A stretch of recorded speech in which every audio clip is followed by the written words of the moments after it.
gon' burn it down. Burn it down. We gon' burn it down.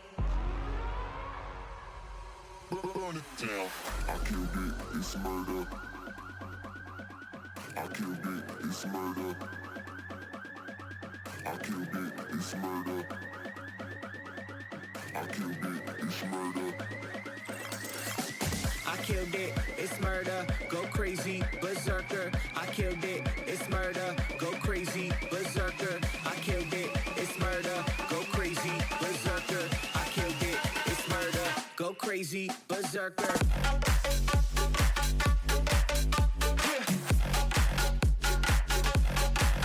Show them.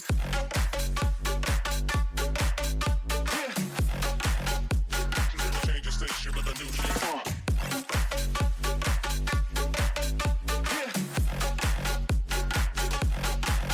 Show them.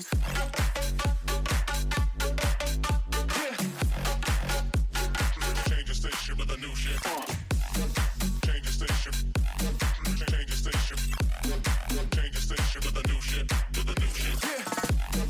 Change the station. Change the station. Change the station with a new shit. With a new shit. Yeah.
I've never seen you with such tired eyes.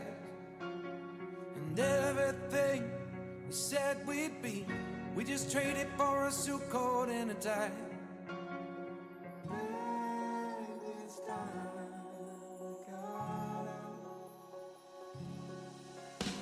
And underneath the rows of trees, I will see you where the ocean meets the sky. Under your toes, fire grows. You are ready for a different kind of life. You're silent, falling. The wind is calling. You must return to the wild.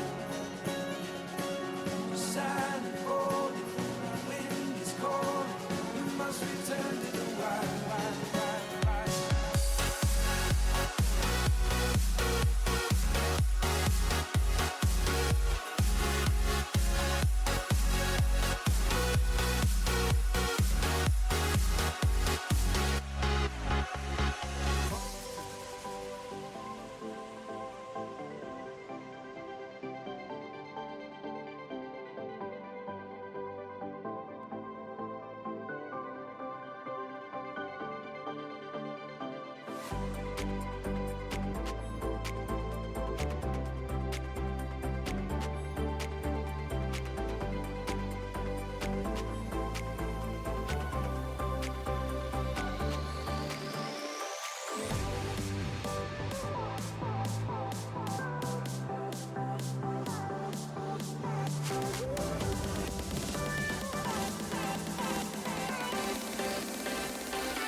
is the light. Fill me out with a flame. I will let you in this game. Take me out when I'm down. 'Cause with you I'm safe and sound. I'm safe and sound. I'm safe and sound. I'm safe and sound. I'm safe and sound. I'm safe and sound. I'm safe and sound. I'm safe and sound. I'm safe and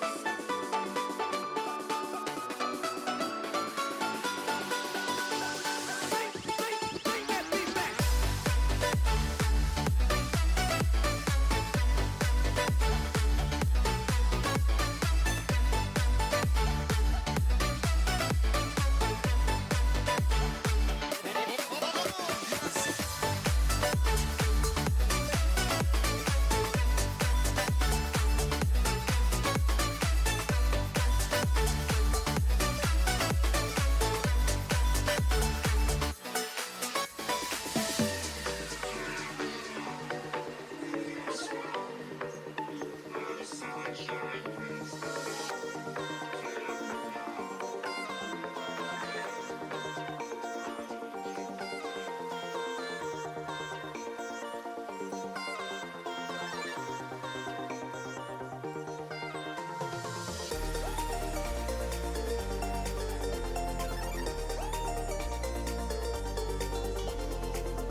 Are you ready?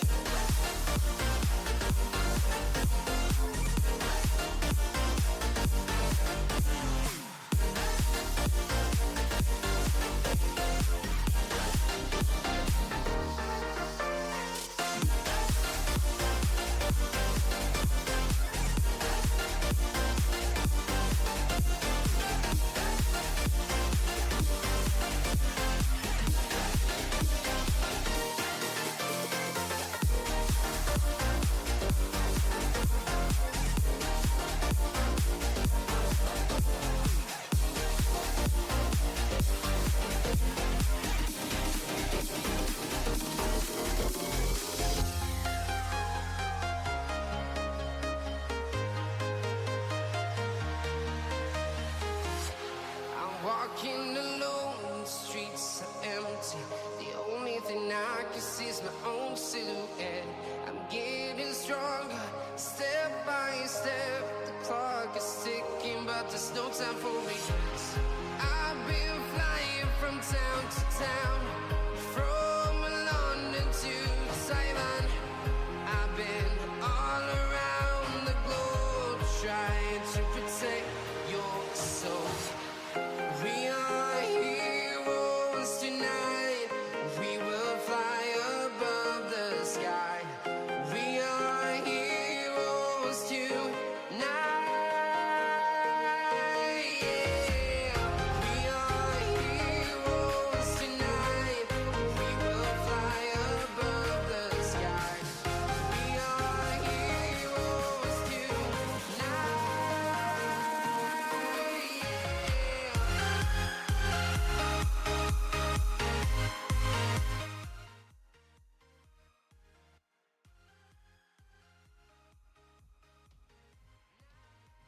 What's up, chat? Welcome back to the CRL West Six-Man Summer League. We are in full swing in playoff season here right now. My name is Fiat Color. I'll be your host here for today. Looks like we should be getting our caster in here in just another moment. We got Thankful coming in on the mic here soon. But a really exciting matchup here today. We got Big Chins and All Ins versus Curly Ang Paka. Big Chins going to be the number 6 seed going into this playoffs, and Curly Ang Paka number 7. So definitely a close matchup here. We should be getting up here in the way soon with the matchups. Still just waiting on a few members to join up in the lobby. But Thankful, I think, just joined the call. Thankful, how are you doing? Good. How are you? Good. How are you doing, Fia? I don't know. I guess my mic didn't work there for a second. Sorry about the wait, everybody. I was in a ranked game trying to grind back up to SSO with Eb, but we're here and we're excited to continue the Swiss round 2, I believe, right? Yes, sir. Round 2. This is upper round, so both these teams are 1-0. Whoever wins this matchup qualifies to that double elim bracket. Whoever loses has to fight one more round of games in order to qualify there. So yeah, definitely an exciting and monumental game here. And thankfully, you're one of the competitors here in this league. Wanted to see if you had any thoughts on either of these teams, Big Chins or Curly Ang Paka. You know, I haven't seen a lot of Big Chins in the games recently, but they seem to have been keeping a good head on their shoulders. Yeah, I mean, Big Chains, All-Ins, definitely a good team. I mean, number six seed, right? Just out of the reach of top 4, right? And this is a roster that is definitely scary, but I'm not sure how they're gonna compete, as I know they're gonna be missing Krim for some of this for the Swiss stage. I'm not sure if he's actually been playing in this roster or this game. I'm not sure if he's out of the roster yet. Do we have another captain subbing in for him? We will take a look here. I'm not 100% sure either. But yeah, you know, I think with, you know, that kind of mindset that comes with trying to get like a substitute in for your players, there's definitely, especially like in the playoffs of this section, definitely a little bit of a struggle to adapt kind of your game plan and what you've learned throughout the regular season to be able to implement that here. Definitely going to be interesting to see how they play with this sub and if they'll be able to carry that momentum that they had early on in the season. But yeah, like I said, really close seeds here, 5th and 6th seeds respectively. Taking a little bit of a look here at those teams. Like we said, strong roster. Curly Ang Paka is obviously going to be Angler, Alpaca, and Curly. On the other end here, if I can pull up that roster on my end, there we go. Big Jin's gonna be Crimson, Swift, and Nero.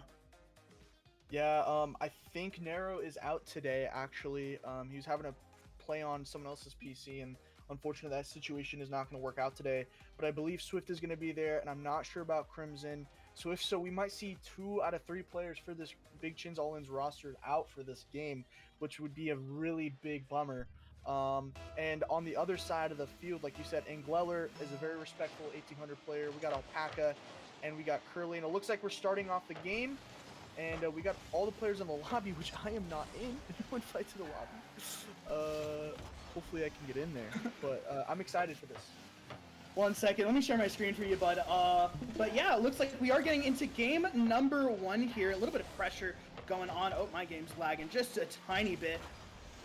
On the blue side, Swift's going to be up in the air, going to try to take a good first touch. Maybe a flip reset around Curly. Going to be off the crossbar. Follow up from Swizz. It's going to be good. Immediate goals here coming out from Big Chins and All Ins. It looks like we do have Swizz in here for the sub for Nero here. So we'll see how that comes out. But yeah, definitely an exciting matchup so far. Immediate goal coming out from Big Chins.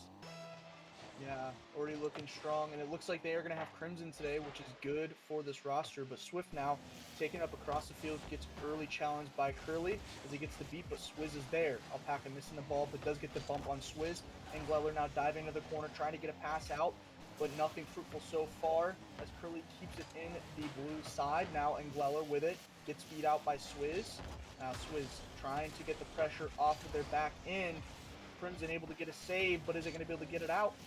Not looking like it, with Engleller keeping the pressure up, going to the corner again, looking for a shot, and Alpaca is there, but another save by Crimson, looking like a defensive MVP caliber player, as we have Swift now following up, looking for the shot. Nothing hitting the target. Alpaca now, this ball is going back and forth. Are there any thoughts off this, beginning of the game? Do you think this is just nerves? Do you think that this is how the game's going to look? What are you thinking here, Fiat? Yeah, I'm thinking Big Chins is looking very comfortable on defense, even though we did see that double commit. That double commit was fine since both players realistically had to be moving forward on that play. So not a big issue here. Swift is going to be able to get a good 50 around that first attacker here. Alpaca going to try to pick it up, does go for the air dribble, gets it around Swizz, and Crimson Chin going to be able to get there through the corner. And yeah, they really are looking comfortable on offense. Curlyang Paka is getting some good pressure here and a lot of decent opportunities, but not necessarily anything that's transcribed into anything fancy. Almost an open net with that miss coming out from Crimson Chin, but Swizz is going to be able to defend that away. Yeah, I'm really liking this defense so far besides a couple of misses. Crimson now trying to take it out. I've been seeing Swift play above the field with his Furia decal. I've been liking that. I like him taking, time in the midfield, trying to get some bumps maybe. As we see a bump come out from Engweller, and Curly now has a one-on-one, maybe a pass, but not on target there from Alpaca, and Alpaca gets bumped out of the play as well. Now Swizz popping it up, trying to get it out. Engweller there to meet him up in the sky like an angel, and now we got Alpaca trying to get a shot quick. Another double commit from Big Chins and all ins, and they're all looking like they're on low boost. Not looking too great here for this Big Chin defense, but they are holding on to this 1-goal lead as 2 players out of the play, and Crimson again just getting back in time. Engweller now with the ball gets a good touch, maybe another pass to Engweller to Curly, but Swizz another great save. Crimson trying to pass it out. Swizz over to Swift. Swift gets denied easily by Alpaca, and not much offense from this Big Chin offense. Really nothing happening.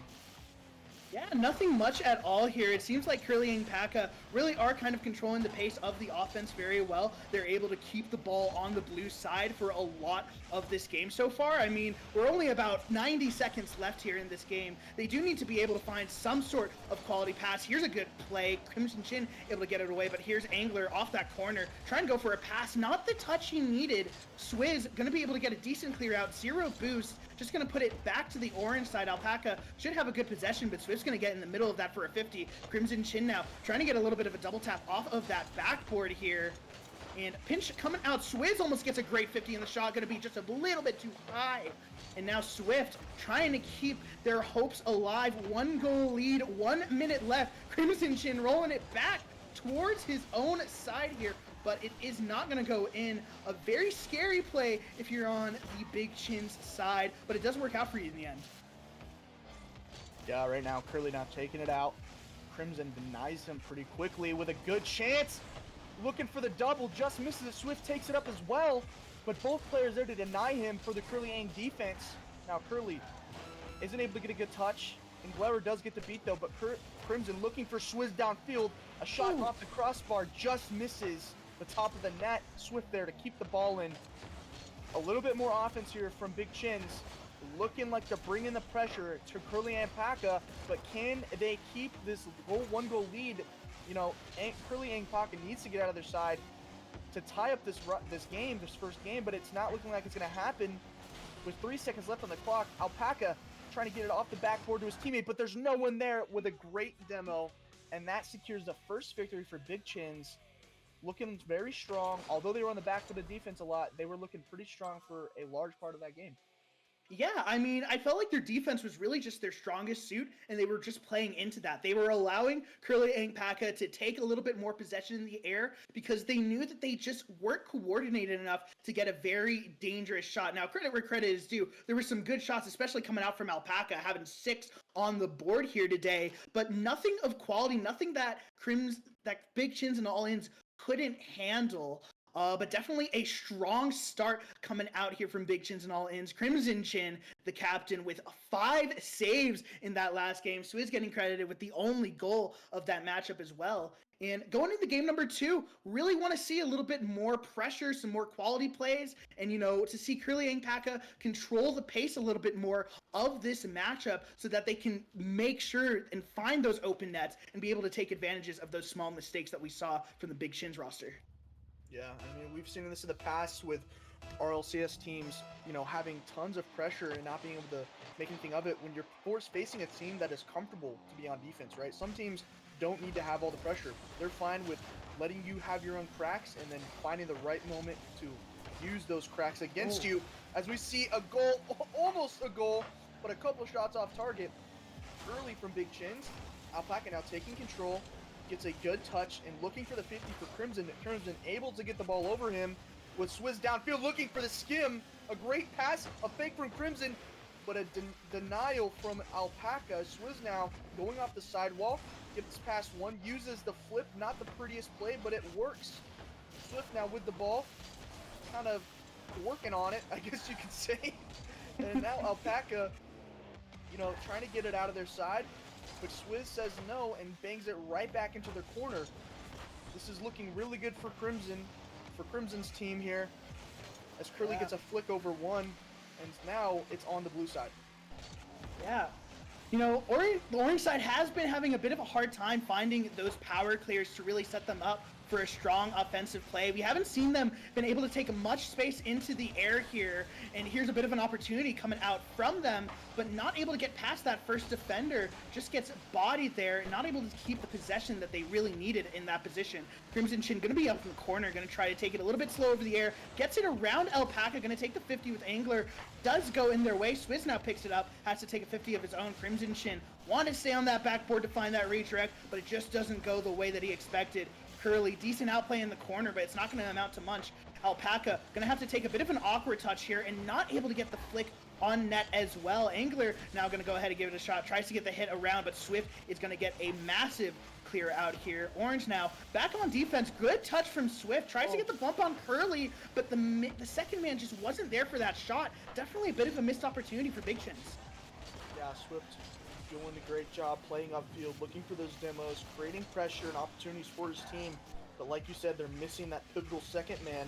When he creates those opportunities, like that bump there, Alpaca now, no boost. In fact, this entire defense is basically on no boost besides Angleller.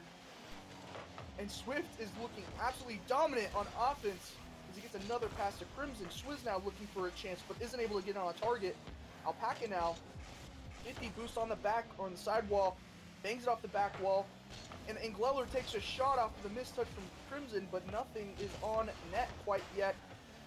Now, we have Curly. A little bit of miscommunication on the side of Orange, and Alpaca does get the clear that's needed. Buying a little bit of time for his team. Now, Crimson looking to Swift. Swift says, no, I want boost. Both players on both sides of the team both sides of the field miss that ball, as Alpaca now gets a bang and maybe a shot on target. Swift, a little bit of panic there, but nothing that they can't handle.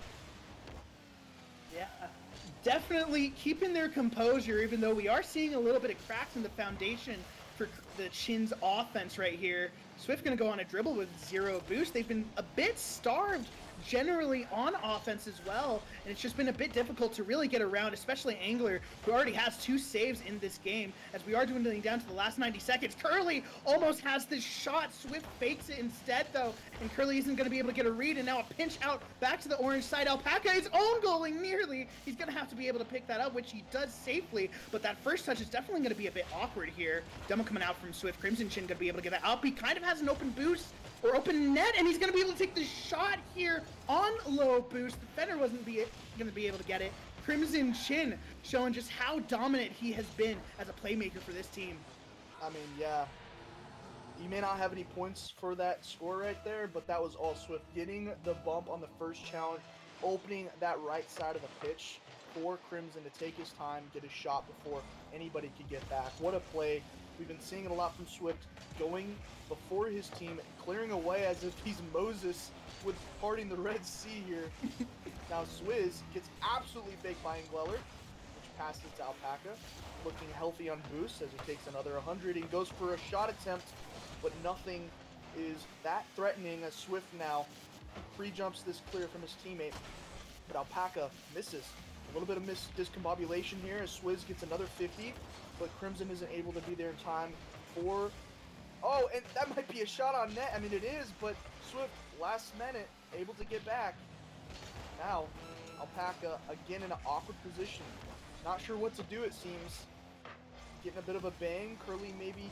No, it's back to Angleller. I'm seeing a lot of I don't know what the heck is happening right now. Everybody is missing the ball. I can't even commentate this. I don't even know. That was like some pinball, bro.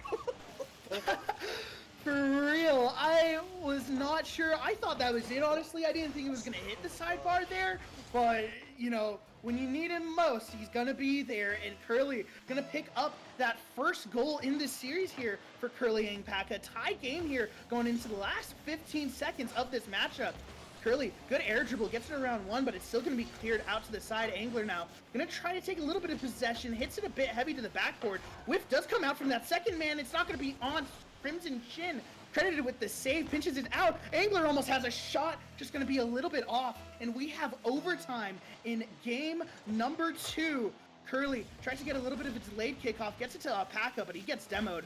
Just going to be up early for this. Going to try to take a little touch. Maybe pass it straight down to his teammate Angler. Going to intercept that instead. Hits it off the backboard. Curly not able to get the shot. Alpaca gets beat by Swift. He's going to put it in his own quarter. Curly still trying to keep the hopes alive. Double commit coming out here from the Big Chins. And another double commit also coming out from Curly Angpaka.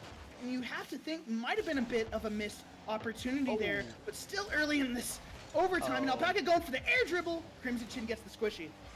I mean, yeah, definitely some nerves coming out. But Swizz able to get the save. That Big Chin's on low boost, but Crimson does get the corner. Swift now on backboard, has to get a touch on this ball. He does. Now Crimson gets another 15 with Ingleller. Are they going to keep this ball in? Another double commit, and both players miss, and that's an open net. And that's game 2 victory for Big Chin's All-Ins. That's 2 games in a row now. They are on, you know, last game here. If they win this, they sweep and win this second round of Swiss, and that would not be very good for Curly Angpaka, especially considering the fact that they are playing with a sub. Yeah, I mean, Big Chins, they are making it look easy. I mean, they feel so comfortable, so fluid on all of those rotations. Even if you see that double commit, they've been able to recover so quickly that Curly Angpaka is just not able to get the counterattack in time.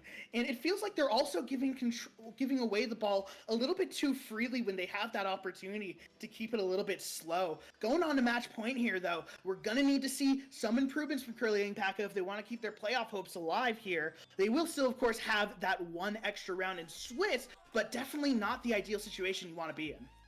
100%. I mean, and it's not like this team doesn't have any offense.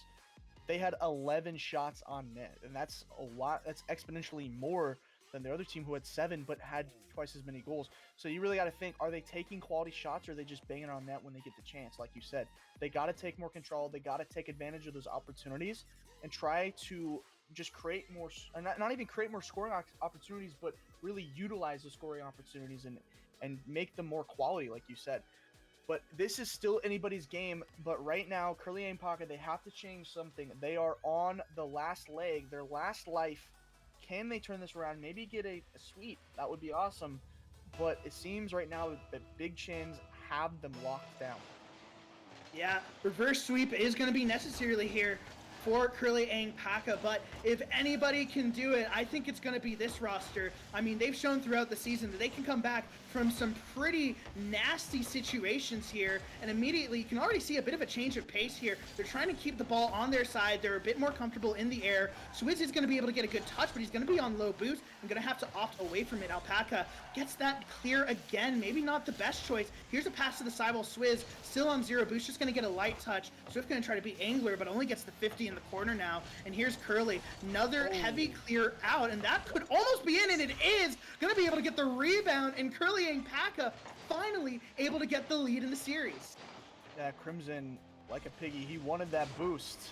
He really did. I'm not even sure if he had 100 before that, but that was fatal as Swizz had nothing himself and wasn't able to get back to that ball. A little bit of miscommunication and a great clear from Curly puts them early in the lead in this third game, which could be pivotal to them bringing this series back around to keep their chances alive as Engleller forces him up. I think that was Engleller.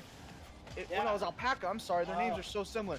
Alpaca forces Swizz up, and Curly says, I'll take the free shot. That's, you know, I need some stat padding. Now he's got 2 goals. I think 3 goals on the series, yeah? I believe so, yeah, and that was a nasty play coming out from Alpaca and Angler there. I mean, seriously, being able to see that bump, that last defender, is a bit more difficult than you would think, especially because you have to commit the second man for the bump, so it's a bit scary to sometimes just push the ball down the field. But you can tell they are ready to fire on all cylinders here. A bit more pressure coming out. Alpaca going to try to find the pass. Mid Curly's going to be there easily. 3-goal lead, and we're barely a minute in. Yeah, this is the team that I know. This is the Curly and Alpaca roster that I know. I mean, Engleller, 1800 SSL player, Curly, and a really good 1700 player, and I mean, Alpaca is also a wonderful player. This is a good roster, and to see them, you know, kind of defeated like they were in the first 2 games, it seems like something just happened, like they were revived or something, because right now they're looking pretty dominant. As Engleller now, last man here, needs to take control, does get the beat, but dies in the process. Now Swizz looking for a shot, maybe a pass even to Crimson. Crimson gets the miss, and this might be another open net as Alpaca finds the back of the net, and Engleller finds the demo. Another amazing demo play from this Curly and Alpaca roster, and it is looking really, really grim right now in this game for Big Chance. Yeah, I mean, dropping 4 goals, barely 90 seconds into the match. Definitely going to be more of an uphill battle here in game number 3. Not as easy as they were hoping, but here's Swizz. Going to go for the flip reset. Needs to get over Alpaca. Going to get a good pre-jump there. Crimson Chin picks it up, pinches it in the corner, does get it around Curly. Angler there. Going to be there to intercept the ball. Swift tries to pass this mid, but Swizz is going to turn off. Sees that clear from Alpaca. Passes that back down to Crimson Chin. Going to be able to get a great power clear here. Swift tries to get that shot. That's going to be top right and slotted there. And the comeback is definitely within reach. Finally, first goal gets scored for Big Chins. I mean, beautiful play right there. Swizz with the heads up. He's like, I can't get a great touch on this. I'm just going to tap it back to my teammate. Crimson knows that Swift is up there waiting for the ball. And Swift uses the belly of his car to get enough power, but enough control to put that in the top right corner. Now, Swizz looking for another goal, and another bumping play from Swift leads to a second goal and only a 2-goal deficit now with 3 minutes left on the clock. This isn't looking so dominant anymore as we've seen a quick turn of events in this game 3. Yeah, and I mean, this is really just a testament to the skill of both teams. They're able to adapt so quickly mid-series, mid-game, that these tight matchups have just been constant throughout the season, both in the regular season and in playoffs here. So definitely an exciting matchup. Still anybody's game, even though that 2-goal lead's still looking good. Bunch of demos coming out. It is an absolute war out there, and Curly is just gonna get a nice simple goal while chaos erupts around him. I mean, this went from being one of the most low-scoring games or series I've seen to being a really high. We've seen almost twice the amount of goals in this game 2 or game 3 than we saw in the first. We saw more goals this game basically than first games 1 and 2. Both teams looking a lot more comfortable and finding each other when they need to. And I'm really liking this. This is a lot more fun to watch than those first two games. Much more exciting as Swizz looks for the shot but misses. Crimson now has all the boosts that he could want and gets the fake. But Engleller is there to cover his teammate. Crimson now pinching it mid. Swizz almost gets a shot on. Now Swift has boost, needs to take control, gets a beat on one, gets a pass mid, but no one is there, as that just gives it right back to this Curly and Alpaca defense. Curly now passes it to Engleller. Engleller takes control, gets 2 touches, looks for the double tap, but he misses, and Curly, I think, blocks his shot, maybe? I'm not even sure what happened there. A little bit confusing. Now Curly is last back and gets a really unfortunate 50, and that closes the gap once again to 2 goals between these teams. I mean, a little bit of miscommunication. Gleller's out of the play. Curly thinks he can fake, but Swift says, I'm going to use the side of your car, and I'm going to basically 8-ball this into the back of your net. Absolutely. I mean, even though they're down 2 goals, their confidence still stands strong with that powerful shot right there, and an amazing 50. Crimson Chin gonna shoot it. It's gonna be way too far left. Also a demo coming out from Curly here on Swift. Alpaca gonna try to take a little bit of possession. Not the touch he needed on the sidewall, but Crimson Chin's picking it up. Here's a double commit actually coming out from Big Chins, and Curly not able to make any contact. Didn't really need to, though. Kind of just letting the defense do its thing. Good challenge, though, and tackle by Angler. Crimson Chin is going to be a bit boost-starved here. Alpaca tries to get it around, but Swift is going to be able to still keep that 50. They are playing a high-pressure offense. They do not want to play any more defense left in this series. But here's a free ball. Swift needed to get a bit of a heavier touch there. Doesn't work out. Angler going to be sending it down the other side. Yeah, another double commit. I mean, it's not good. especially when you're down 2, and this is the game to change the tide of this series. You got to stay composed. As Crimson gets it clear, a really amazing shot, but Curly is there to deny it. We're going to need a little bit more than that to get through this Curly defense. As Curly, again, making great use of his touches. Alpaca looking for the double, isn't able to get it, but now Engleller is there for the shot over Swift's head, and that extends their lead back to 3, and that's 6 goals for this Curly offense, and just not much that they can do. I mean, I don't know. It's just kind of falling apart here. That offensive heavy pressure that we saw from earlier in this game, it's kind of gone out the window, and now the Curly Pocket roster is back on top, utterly. Ooh, that was a dangerous misplay from Swizz, but it does work out in their favor. I mean, Curly Paca, they really are firing on all cylinders right now. It's just the amount of control that they have, especially on offense, to control the pace, being able to take the 50s that they need, and being able to get everybody in on their team involved in the play has been magnificent to watch, and seeing that improvement so quickly in this series is definitely giving them a strong momentum to pull off the reverse sweep here. 10 seconds left. It's going to be basically the ball game here. Swizz trying to shove it in, but it's not going to be able to get there. Curly just going to clear it out for the kill. Angler trying to keep it up. Alpaca gets a good touch. It's still up. Definitely still a possible game to win. What am I kidding? It is a 3-goal lead here. Crimson Chin gets that pre-jump. Ball's going to be dying. And Curly Paca are going to take that first game for the series in game number 3.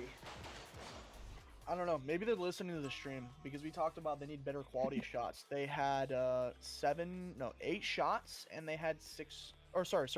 They had 8. Yeah, no, they had 8 shots, and they had 6 goals.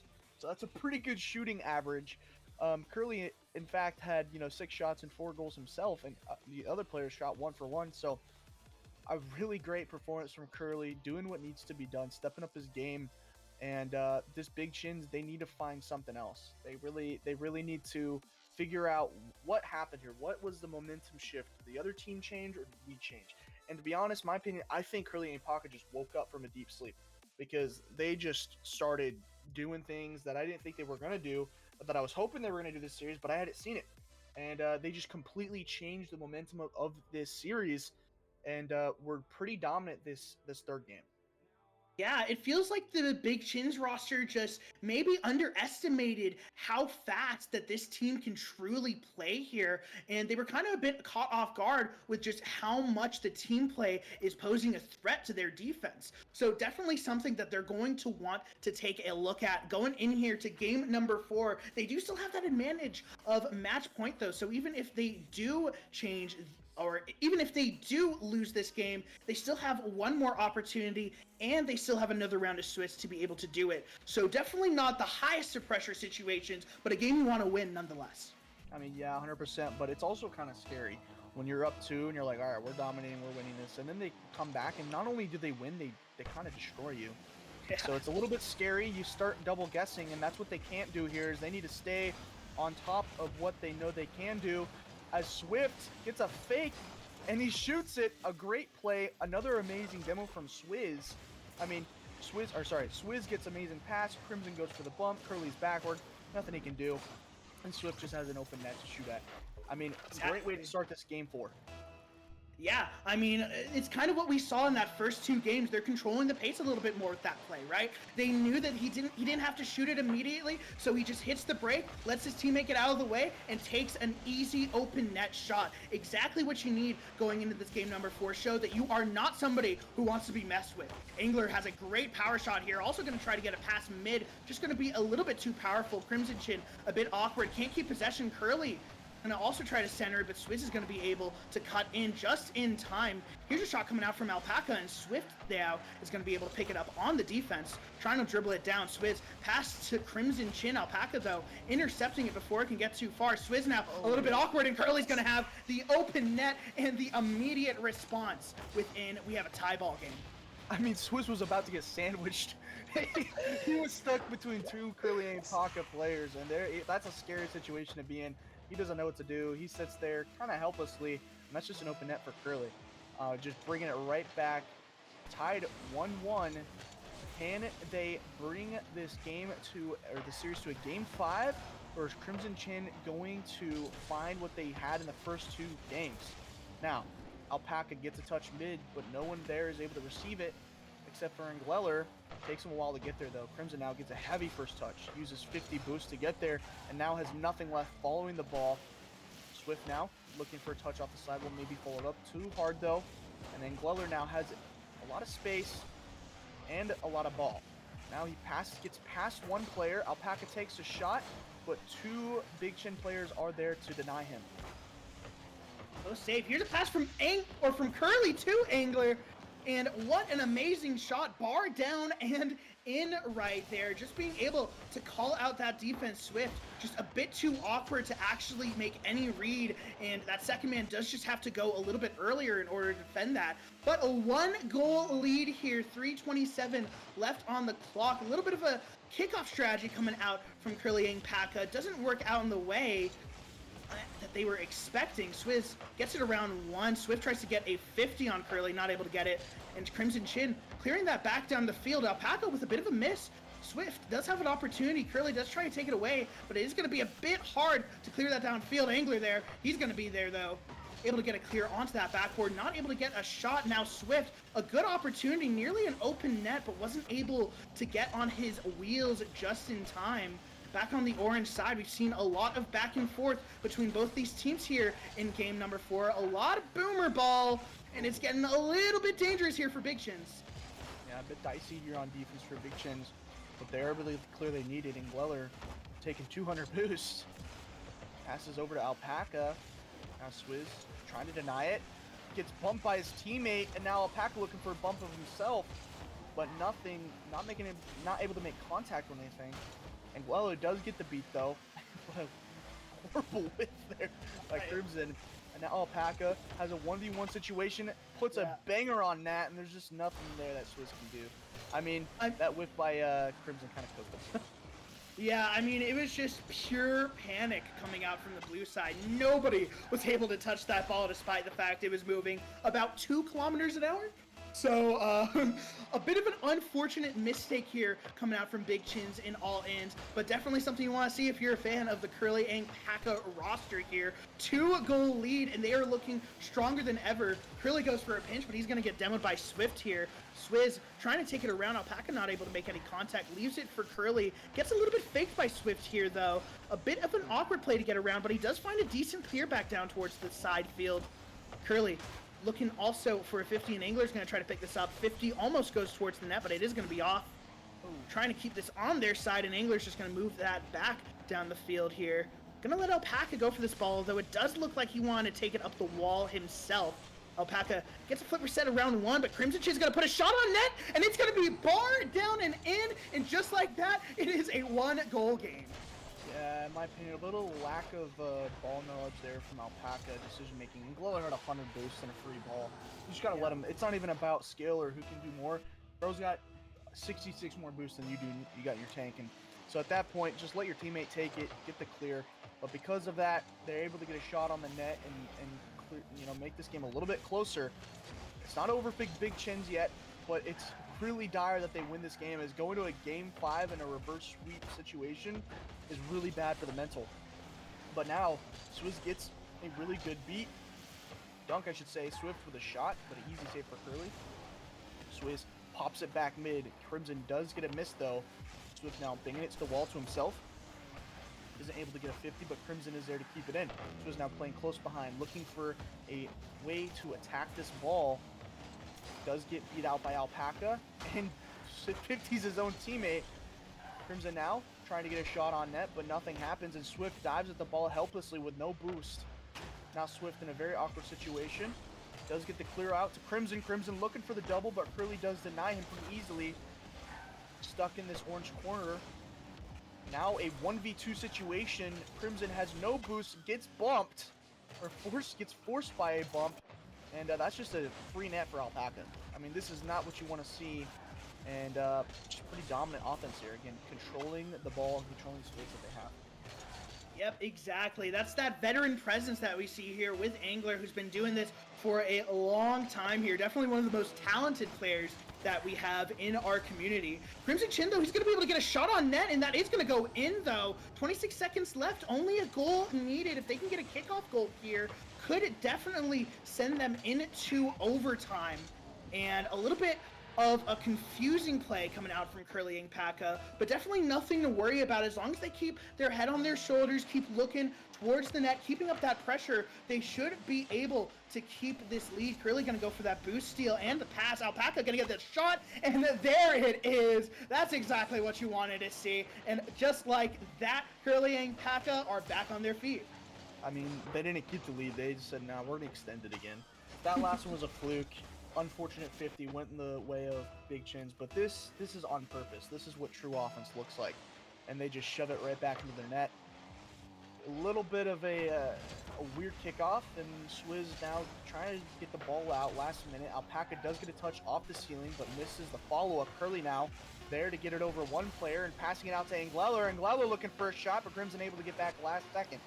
Now Swift, not enough time to do anything. Might as well put the ball down and think about what you're going to do next, because right now you're in a very dangerous situation, both mentally and just in your position in playoffs. Yeah. Definitely an interesting matchup in somewhere where, you know, you didn't expect Big Chins to really fall down so quickly, especially with how dominant game 1 and 2 were. And I really do feel like it might be coming down to Crimson Chin. He felt pretty awkward in that game number 4, not able to find his place to be able to take the ball. And especially the air, just not really able to find quality and not able to find teammates there. Might be we will be going to game number 5 on, if I can find the actual stadium. There we go. No, we cannot find it. Champions Field. There it is, baby. There we go. All right. I'm not sure if it's me, but you just turned into a robot for about 30 seconds. No, it's probably my awful internet. Okay. Well, I thought it was me, but we're going into game 5 here on Champions Field. Like I said, this is very imperative that Crimson Chin is able to keep their mental in the right space, because right now you just let a team go from being beat 2-0 to now 2-2, and that's very dangerous territory to sit in. But now Angleller taking control off the sidewall, gets one good touch. It's knotted pretty early by Swift though. Now Curly looking for a shot. It is a bit high on Alpaca there to keep it in. Trying to find a pass, but no one is there to receive it, and Swift does get a good clear with Angleller now having 100 boosts out of his own corner, flips, but Alpaca is able to clear the ball for him. Although it doesn't go anywhere, there's not much of a threat yet. As he passes down to Curly, Curly misses the ball completely, and now Crimson now gets a great clear. What a little bit of a wonder touch, I might say. Alpaca gets a doink to mid, and Gleller looking for the shot, but isn't able to get any contact with the ball. Now we're on the blue side of offense as they try to not get reverse swept, which would not be good, and would kind of be unfortunate. We haven't been reverse swept, luckily, but we have done a couple of reverse sweeping ourselves. Yeah, and I mean, definitely when you've lost matches like games 3 and 4, that thought in the back of your mind of getting reverse swept does add a lot of extra nerves to this match. It's almost like a pride thing. You don't want to lose a game that you were so dominant in previously in those first 2. Here's a little bit of a slow play coming out from Swift. Swizz is going to have to take the 50 from that attacker as well. Angler a bit out of position, but does beat Swift. Crimson Chin not able to get a clear as well. Curly going to have a bit of an awkward time trying to find a shot there. Demos coming out from both sides there. 2 demos on the blue side right now. Curly now in the air, doesn't get a good first touch. Angler going to try to find that pass mid, and Swift is going to be able to easily read that, but still on defense, not able to find a clear. Swizz, good pickup, but gets it demoed again. The physical game coming out from Curly and Paka has been doing wonders for their offensive game strategy. I mean, this is looking like game 1 all over again, but I eat my words. I was going to say this is a lot of pressure, but nothing going in. But, I mean, an amazing shot from Curly, and both players kind of put out of position. I don't know what Swift was doing. I think he had to save if he had jumped properly, but a little bit of a missed jump from Swift. And now we're in a very, very dangerous or scary situation. I think I've said dangerous one too many times here, but a bit of a sketchy situation here as for Big Chins. If I'm in their situation, I might be a little scared. But it's not over yet. They need to keep their mental in the game. But right now, you know, Curly and Paka has all the pressure. Oh my god. And an own goal. Oh my goodness, an own goal. I did not expect that to happen at any point. I saw him turn and I thought there was going to be just like a bet, like he was going to pinch it on the sidewall there. No, he just goes straight for the shot on his own net. I mean, I think we're trying Fortunate to get it situation. clear, but Ngweller just absolutely denied him. This Yeah, is, I thought, yeah, awkward situation to be in. I mean, 100%. A little bit of a misplay coming out there. Alpaca just floating in the air. I thought he was going to redirect it to the other side. Maybe a little bit of a psycho kind of situation there. Crimson Chin going to take that down. Back to the corner. Gets a good 50 there. Swift able to pick it up and gets the bump on Alpaca. Angler, though, is going to be able to get the clear back down to the blue side. And Swizz is going to be boost starved here for a little bit. Crimson Chin picks this ball up, gets the flick around one, needs to beat the other, which he does. This ball could be open, but it's just going to be slightly off. Definitely a goal that they needed. Here's Swizz going for that pre-jump shot, not able to put enough power into it. Alpaca gets an easy save. Crimson Chin, though, still keeping the hopes alive. Good high hit. Goes for the flip reset. Gets it around one, and Swizz is going for the bump. Not able to get much of it, though. Swift now 50 towards his own side. Alpaca going to be able to pick it up. Looking for that center. Angler not able to find the perfect first touch, and now Swizz makes a bit of a misplay of himself. Swift is going to have to come in here, bail him out, and a little bit of a double commit now. Crimson Chin gets demoed as well. Another demo coming out. This might be open nearly, and an outplay from Alpaca just puts it under Swift. A 3-goal lead coming here from Curly Alpaca. I mean, the reverse sweep, man. It's real. It's true. It's happening. And it's starting to look like a reality. I mean, we were joking about it in the beginning, you know, they're going to need a reverse sweep, but I didn't actually think that it was going to happen, and we might actually see it. Might be a little bit of a caster's curse. And all I'm saying, man, is that was a great touch from Ngweller, and, you know, Alpaca had the wherewithal to be able to hit a slow touch there instead of just banging it on net, as we see 2 more demos coming out from Ngweller and a 3rd bump. But Crimson is able to keep it out of his net for now. He does have a little bit of boost to go for a flip reset, and he forces 2 players, but his team is not there to help him. But Swizz now looking for a shot, not even close to the net, about 50 degrees off angle-wise. Very lucky save from Alpaca. Oh man, it's just not looking like they're going to be able to beat this. They got 45 seconds left to get 3 goals, and I'm not sure if it's going to happen with the way that they're missing the shots. Oh, they were so close even right there. If Crimson Chin hadn't turned in all the way, he would have had a great shot. But he has an opportunity right now, and he's going to take it off of that rebound miss there coming out from the orange side. Going to be able to get a great goal, honestly, to be quite honest with you. It's hard to commit as third man there, especially when you're down by 3. Any extra goal that you let off is going to be against you here. Stalled kickoff out in the midfield. It's going to go back to Crimson Chin, who gets bumped, but he does get the recovery. Gets it almost around Curly, but he does find that touch there. Swift, flip reset, passes it into the corner. Alpaca hits it back in, but Swift is going to have too much momentum going into it. Angler now going to get that clear downfield. Curly looking for that pass. Bit of an awkward touch. It's going to be floating high, and Swift passes it down. Crimson Chin going to take it a bit awkward, though. He almost had it in the air. Bit awkward why he didn't go there. Swizz going for the redirect, and the own goal too coming out from Angler. I am stunned, Thankful. I am absolutely stunned. I mean, this is not what you want to be doing, bro. I want to see There's overtime, 6 please. seconds left. This might be going to overtime. If the Rocket League gods are real, they're going to allow us to see it, because this would be absolutely awesome. As there's an open net and he shoots it in the top right, and we are going overtime in game 5. I prayed and I got my answers, bro. I got my prayers answered. Holy crap.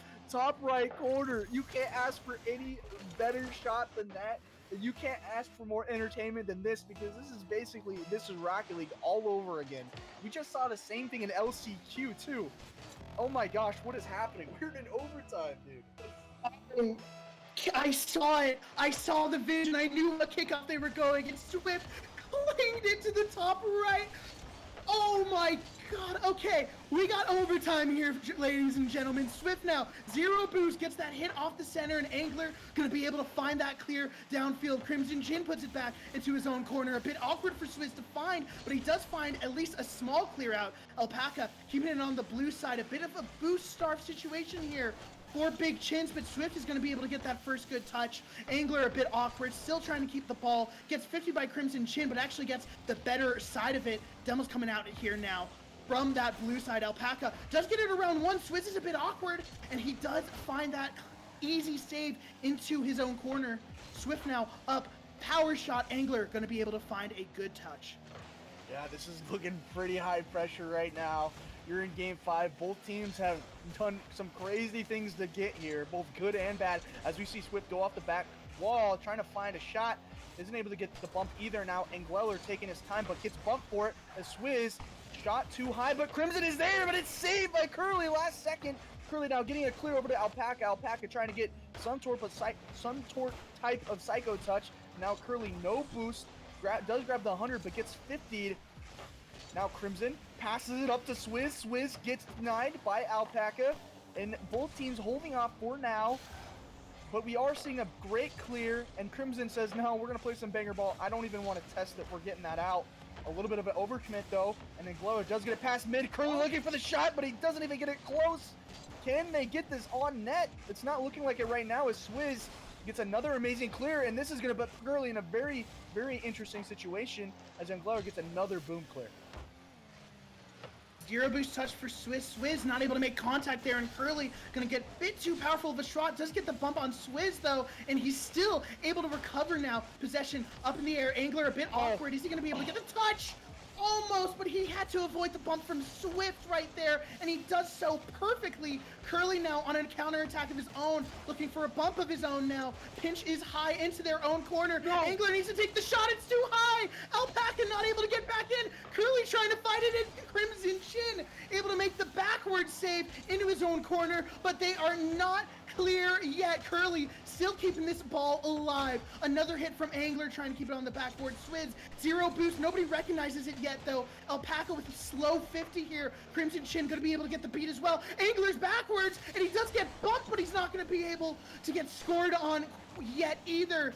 Swizz with a great contact here in the corner, tries to play it around. Alpaca gonna clear that back down the field. We are nearly 3 minutes into overtime, a nearly 10-minute game 5 in this Swiss series. Angler wants to fight it on the sidewall, but Crimson Chin's gonna be there first. Is he hitting it towards it? Oh, net? No. Curly's gonna be there for him. Yeah, I mean, this is looking really amazing right now as we see another 50, a little bit dangerous in front of the net, but Curly has a 100 boost, has the ball, looking a little bit scared to take it up though as he looks for 50 instead. Swizz does get a great 50 onto the sidewall, plays it back into Swift. Alpaca now still on the ball, staying on this even though he got beat. Now Angler no boost, tries to get a 50 in, but nothing very good yet. I'm getting twisted, and that's a goal! Oh my gosh, that's a horrible time to get tongue twisted. Oh, but they end up securing the reverse sweep. An amazing shot by Alpaca and a little bit of overcommit.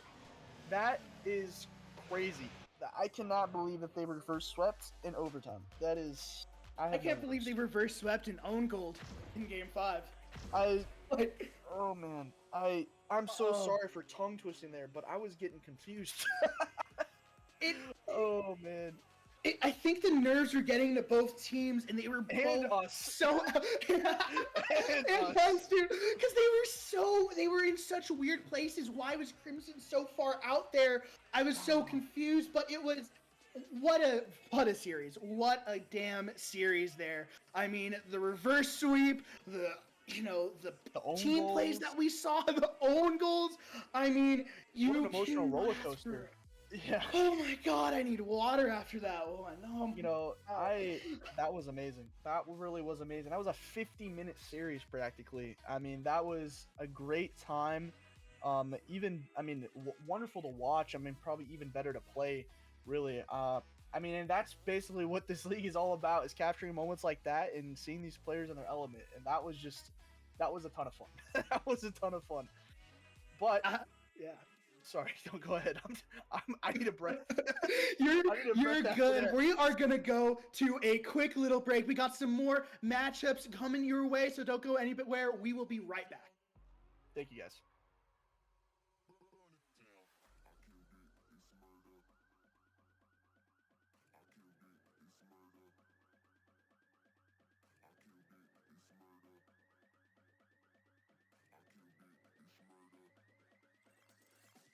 I killed it, it's murder, go crazy, berserker. I killed it, it's murder, go crazy, berserker. I killed it, it's murder, go crazy, berserker. I killed it, it's murder.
Welcome back, chat. My name is Fiat Color, and welcome to the CRL West 6-Man Summer League playoffs here. We just finished watching an amazing match. Curly Ang Paka going against, and I can't believe I already forgot the name there, Big Chins and All Ins. There we go.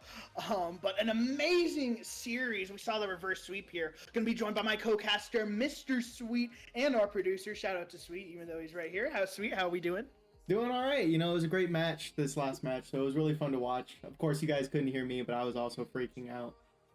Definitely what we want to see in the playoffs. Lots of, you know, high-flying action, high stakes, high impact. We're here for it. We're here for it. Yeah, we are definitely here for it. We got another match up here for you today. We got We Do Not Care versus Arby's Burger. We've seen these teams before, both on stream. Both are very strong contenders. I mean, I think the last time that I casted an Arby's Burgers game, it was Carson Miku all the way. He was the new player. He subbed in for Jogu, and he was just on fire in that series. I don't think they won, but it was a strong start, especially with the substitute, and now they're going into playoffs. And Sweet, I got a question for you. I mean, I'm not sure do you compete in this league? I do, but my team was knocked out of contention within the last final few weeks due to some unfortunate forfeits. But I do remember playing Carson Miku. I'm not sure if we played Arby's Burger, if it was when he was a sub. I think it was the match you're thinking of is when he subbed against my team. And that was when it was basically Carson Miku backpacking the whole team, it felt like. But it was definitely awesome to see.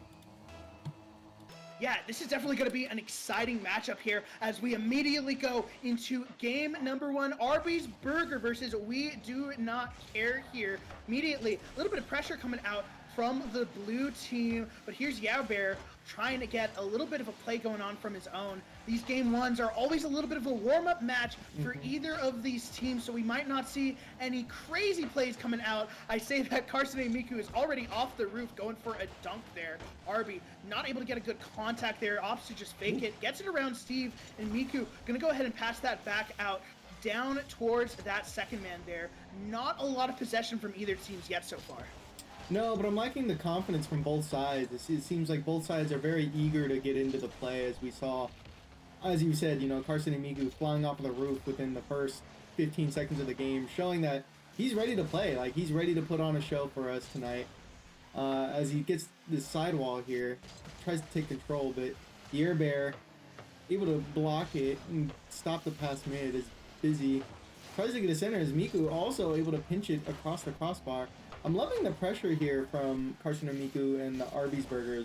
But We Do Not Care just putting up a strong defensive front, able to get it away. Now Steve, this is the one man you don't want having control on the sidewall there, as he can make you pay mechanically.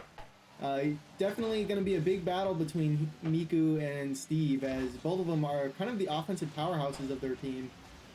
As Miku trying to put a shot on net, but Bean Boy, the defensive anchor here for We Do Not Care, able to swat it out and clear it to the corner. I think Yearbear here is a sub, but I think you might be right. Taking a look here at the roster, usually it's going to be Lin who's going to be filling that third role there, but you know, a few scheduling issues here and there. We try to do our best with allowing for those subs here, and even last match we saw a sub, but it did not seem to affect much of the quality here. Yearbear now gonna get a clear out to Steve, who's looking for a redirect. He's gonna put it on net, but Biz is also gonna be able to make a good save now, taking a little bit of possession on the sidewall. Bean Boy, bit of an awkward catch there, not able to keep control of it. Steals the mid boost, but also doesn't cut in for the ball. Miku was backwards, probably would have been a good opportunity. Steve not caring, going for an immediate dunk, but not able to make contact here. Bean Boy also has to get around the ball.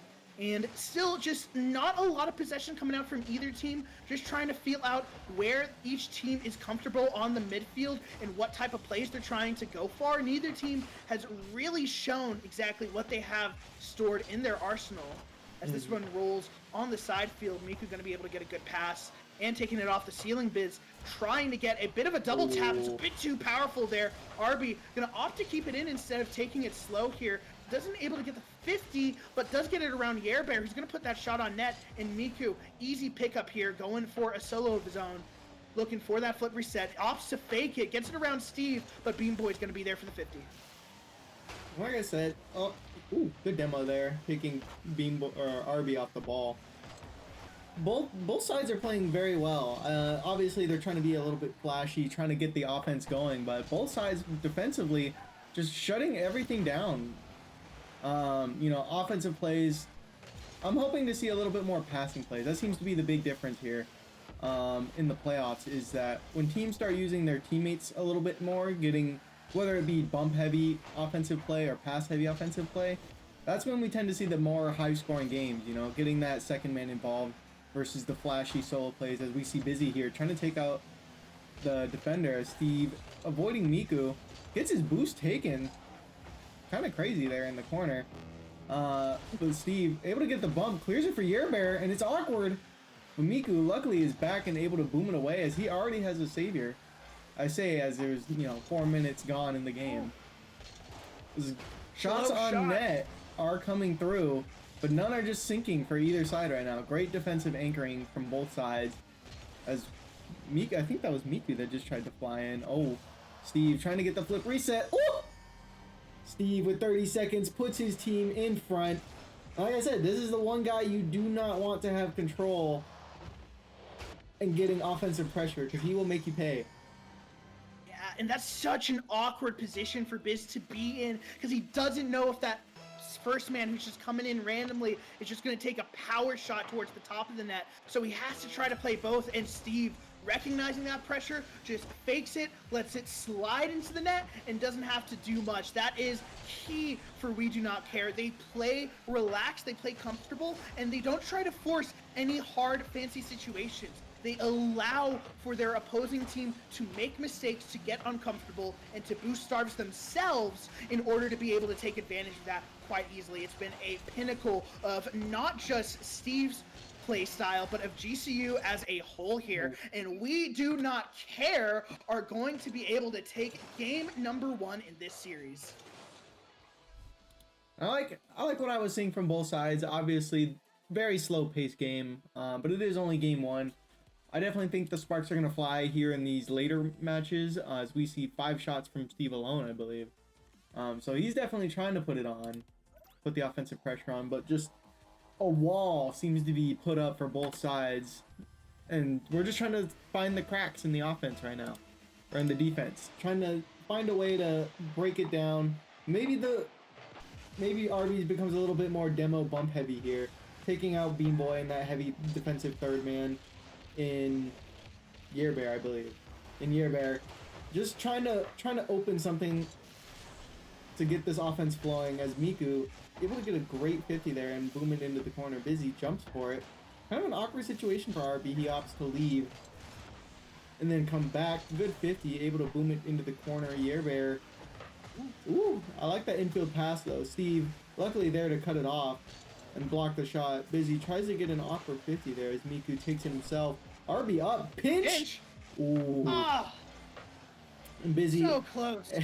able to keep it in the orange half. Very slow start for both sides, I'd say. Definitely a little bit of a slow start, but here's Steve with a good clear downfield. Biz does have to stretch a little bit for it, but does get a good save in the corner. Goes a bit too fast and isn't able to make contact now. And here's a bit of pressure. Miku going to be able to get a good clear. Steve shuts down that pass to Biz. He does not care about any of that. Bean Boy also opting to get a good 50, and Miku gets an even better cut there to keep the pressure on the orange side. Arby gets a pinch around 1, pass down to Steve here. Yerbear, a bit awkward to keep the possession, opts for the 50 instead. Feels like neither of these teams feel just comfortable yet, being able to go for those riskier solo plays in the air. A lot more ground game that we've seen in game number 2. But here's Biz, he's going for a pass high up to Arby, who wanted a bit more of a powerful touch, trying to center that off the backboard, isn't able to get contact. The Yerbear makes a bit of a dangerous save. Arby still puts it in front of the net. It was floating, but Steve, crucial touch, and now counterattack off the ceiling, tries to pass it, just a little bit too much sauce on that hit. And there is a lot of weight riding on this game. Looking back at the Swiss sheet, whoever loses this is out of playoff contention. So it could be nerves. It could be that both teams don't want to make that crucial mistake on defense that cost them, Play you it know. safe.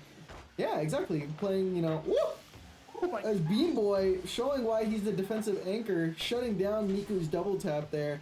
But both teams obviously don't want to put themselves in awkward situations that could cost them playoffs at this point. So they're trying to play clean, trying to play. I think they're playing a lot slower than what they usually would. I think Steve, obviously still being a very offensive menace, but Bean Boy playing a heavier second man role, and Yerbear just waiting patiently as the third man. Bean Boy tries to get a 50 there, gets it awkwardly out as Busy gets to clear. Arby keeping it in the corner on the side, tries to get a demo on Steve, trying to clear space. Whew, Yeah. double commit there. You can definitely see that these teams are really giving each other a lot of respect. They don't want to play a lot in the air game because they know that both sides have heavy hitter players like Miku, like Steve, who are going to feel very comfortable in the air going for those flashy plays. And so they're trying to just keep this ball on the ground. They don't want to play too far above their means here. But here's a little bit of a possession. Steve gonna try to pass it in mid. Yerbear kind of jumps the gun a little bit. Maybe letting Steve go for that touch would have been best. Less than 90 seconds left to go in this game number 2. Miku looking for a 50 down. Steve is going to be able to get a good touch. Also gets it around 1. Bean Boy now trying to pick this up. A bit of an awkward jump, but he doesn't get it. Oh, he almost gets it around 1, I should say. Biz does make an amazing pre-jump here. Going high, Miku now, a little bit of possession, only 20 boost, needs that flip reset, not able to get the scoopage though that you were looking for. Maybe even a bump demo would have been a good opportunity. Clear here from Steve down to Bean Boy, who's going to be able to take it high in the air. Yerbear going to opt for the fake, but that's going to be going down the field, and they are saved by that sidebar there, nearly on net, nearly a super dangerous situation for We Do Not Care. And then once again, I feel like the pressure is definitely on Arby's Burger right now. They're trying to play outside their means, trying to play a little bit too fast, I would say. As we see both players for them in that corner, makes it really easy to counterattack as Bean Boy puts a shot on net and Busy has to dive for it as last man, just trying to get a play on the ball. And it, like you were saying, We Do Not Care are just great at picking away and finding the mistakes made by Arby's Burger and trying to make them pay. As this good demo, Arby needs to put a shot on target, and he does! 7 seconds left, and he puts his team in front. It's always coming down to these last second goals from both teams. Both of their wins coming within the last minute of the game. Wow, what a close call for Arby's Burgers. I mean, if that defender doesn't get that crazy of a touch, they cannot score from that position. So being able to trust that misplay was going to happen was crucial for Arby being able to get that goal there. And Arby's Burgers are going to be able to tie up this series here, and going into game number 3, both teams now are feeling a little bit more comfortable on the field, finding those 50s and playing some possession. I expect to see a lot more demos coming out in game number 3, which is very similar to what we saw in that last series, where, you know, it was basically a full out war going into game number 4 from demos. I mean, Curly and Paka, they were just going insane on the field. And, you know, We Don't Care share a lot of similarities to that team, you know, both in terms of the composition of their team, how skilled, how veteran these players are, but also kind of just how they've been controlling the pace, both on defense and on offense. And one thing to note is that Arby's Burger, you know, 8 shots total as a team. Steve had 5 by himself, and Bean Boy had 1. So definitely for We Do Not Care, you definitely want to see a lot more offensive pressure coming out from the second and third man, just to give Steve some space. You know, I think that was one thing in game 1 that definitely shined through a little bit more, was that everyone was involved for We Do Not Care on the offensive side as well as the defensive side, and it allowed Steve to get a lot more respect. Or I'm not gonna say they lost respect for him, of course, but I was busy. What a save there! But they definitely gave Steve a lot more space because they realized, as a passing play almost comes out here for Arby's Burger, because they realized that everyone on the field is a threat versus just Steve. But that second game, they just locked down Steve, and no offensive pressure ever came out from the second and third man. As Bean Boy tries to do it himself here, trying to get a 50 into that backboard. Air Bear puts a shot on target, but Busy low boost. All of Arby's Burger's low boost as Arby's able to boom it away, but Bean Boy keeps it in the blue half. Woo! Yerber tries to get it down to Bean Boy in that side pass there. Busy low boost again, and Steve just able to slot it through 2 defenders and put them up early. Wow, what an amazing team play there. You know, I initially thought that hit off the backboard from Steve was a mistake, but what he was able to realize is that they were able to boost starve the left or the right side, I should say, for the blue team, so that free shot would be a little bit easier for them and a bit more easier to find in that offensive opportunity. An amazing team play, a lot to learn coming out from We Do Not Care, because they clearly do care a little bit with how well they're playing. But here's Miku trying to go for a little bit of a hook shot, a bit of an awkward first touch though. Biz gonna be able to keep pressure in Miku, trying to find a good touch. Bean Boy, easy touch on the side while still trying to keep it defensive. It is rolling towards the field. Air Bear nearly not able to get a great touch there, but does put it just to the right of the goal, exactly where he needed it for that rebound. Biz looking for a power clear down to Miku, who's gonna be able to shoot it on net. Steve gets a good touch to the corner. Now Bean Boy, again, picking it up on defense. Here's another power clear coming out from We Do Not Care. And Miku nearly had to avoid that demo from Bean Boy. A bit awkward for him to find, but a good valiant effort here on the orange side as they take control. And just good defensive plays here coming out from Arby's Burger, as Yowie almost makes me eat my own words there. But low boost situation here for Arby's Burger, as it has been on their defensive side a lot recently, as We Do Not Care have just been able to boost starve them, as Bean Boy has to get a kind of awkward psycho touch here almost out of his half, and Air Bear able to clear it away from the defensive pressure of Arby's Burger as Miku tries to take control here at the midfield, able to get a pinch into the corner. Ooh, I'm liking that Arby's Burger is trying to work in the pass a little bit more.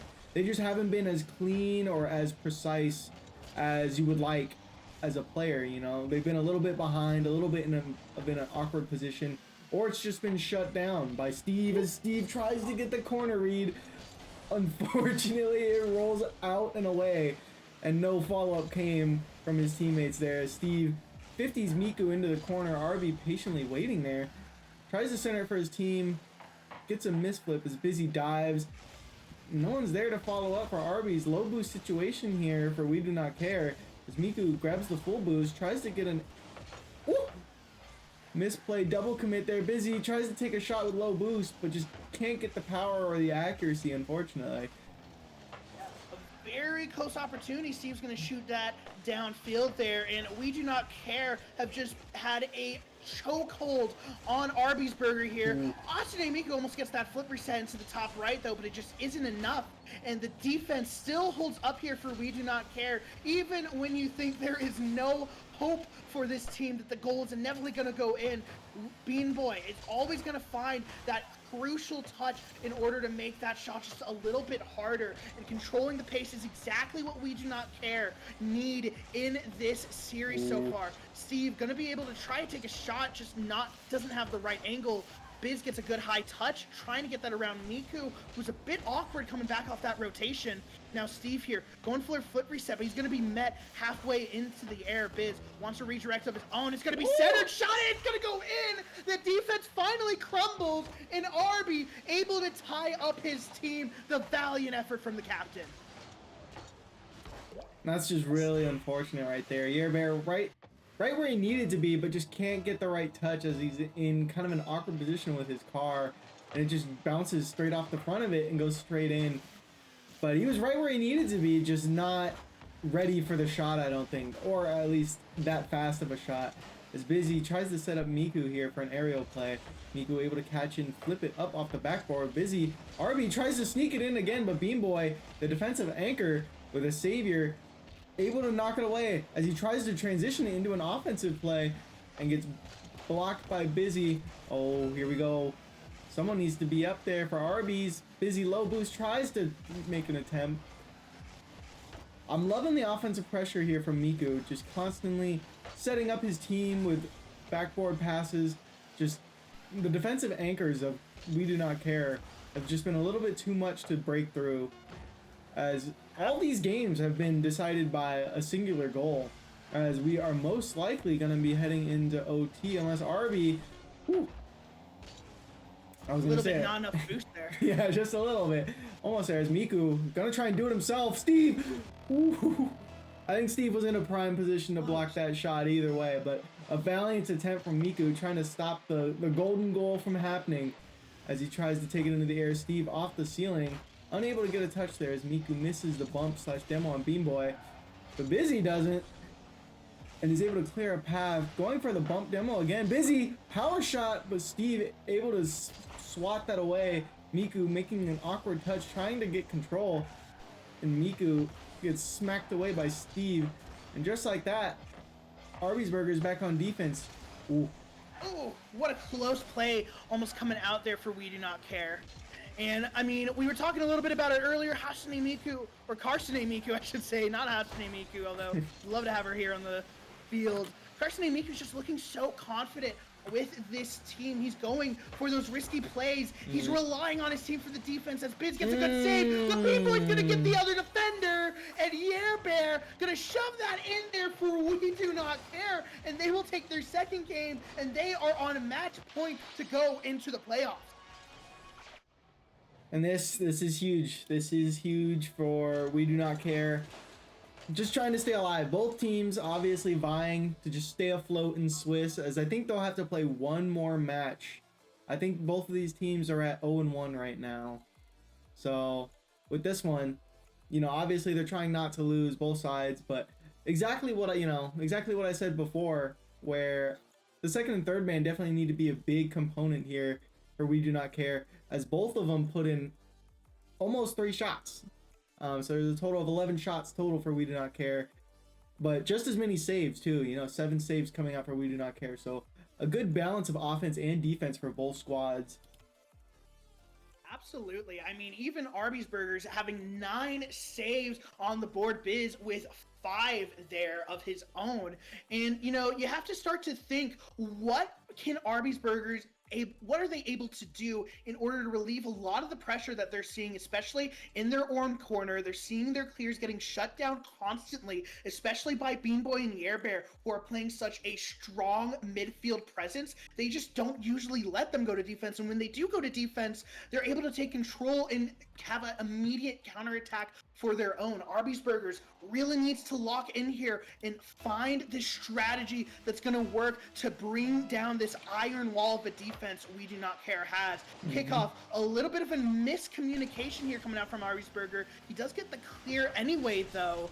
Looks like they were trying to force that left almost and maybe go for a solo play, but it doesn't work exactly. It looks like Arby may have shot the gun. Here's a good hit off the backboard. The Bear has to go for the squishy, jumps down here, and now able to get a soft touch here to see who's going to pick it up, and a full boost. He's off the ceiling. He's trying to get a little bit fancy with it. He does not make contact with the ball, though. Hatsune Miku, counterattack of his own. We've seen him do a lot. Flip reset. He fakes the Bear. Bean Boy going to be able to make the crucial save there. Biz rolling that back up to his own corner here.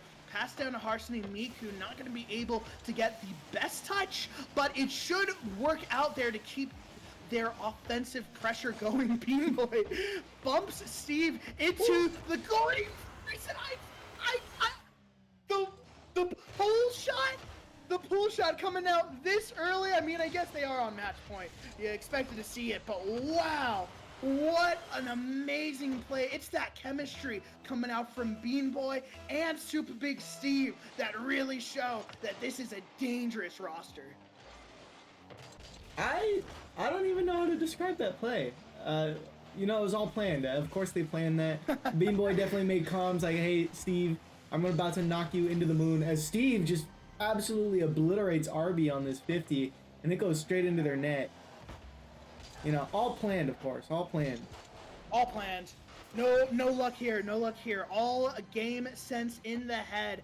2-goal lead coming out for We Do Not Care. Looking for a little bit of a fancy kickoff coming here. They tried to force it left. It's going to be a bit high, and Carson and Miku not able to get the perfect touch. Biz finds a clear, and Arby's going to find it on the backboard.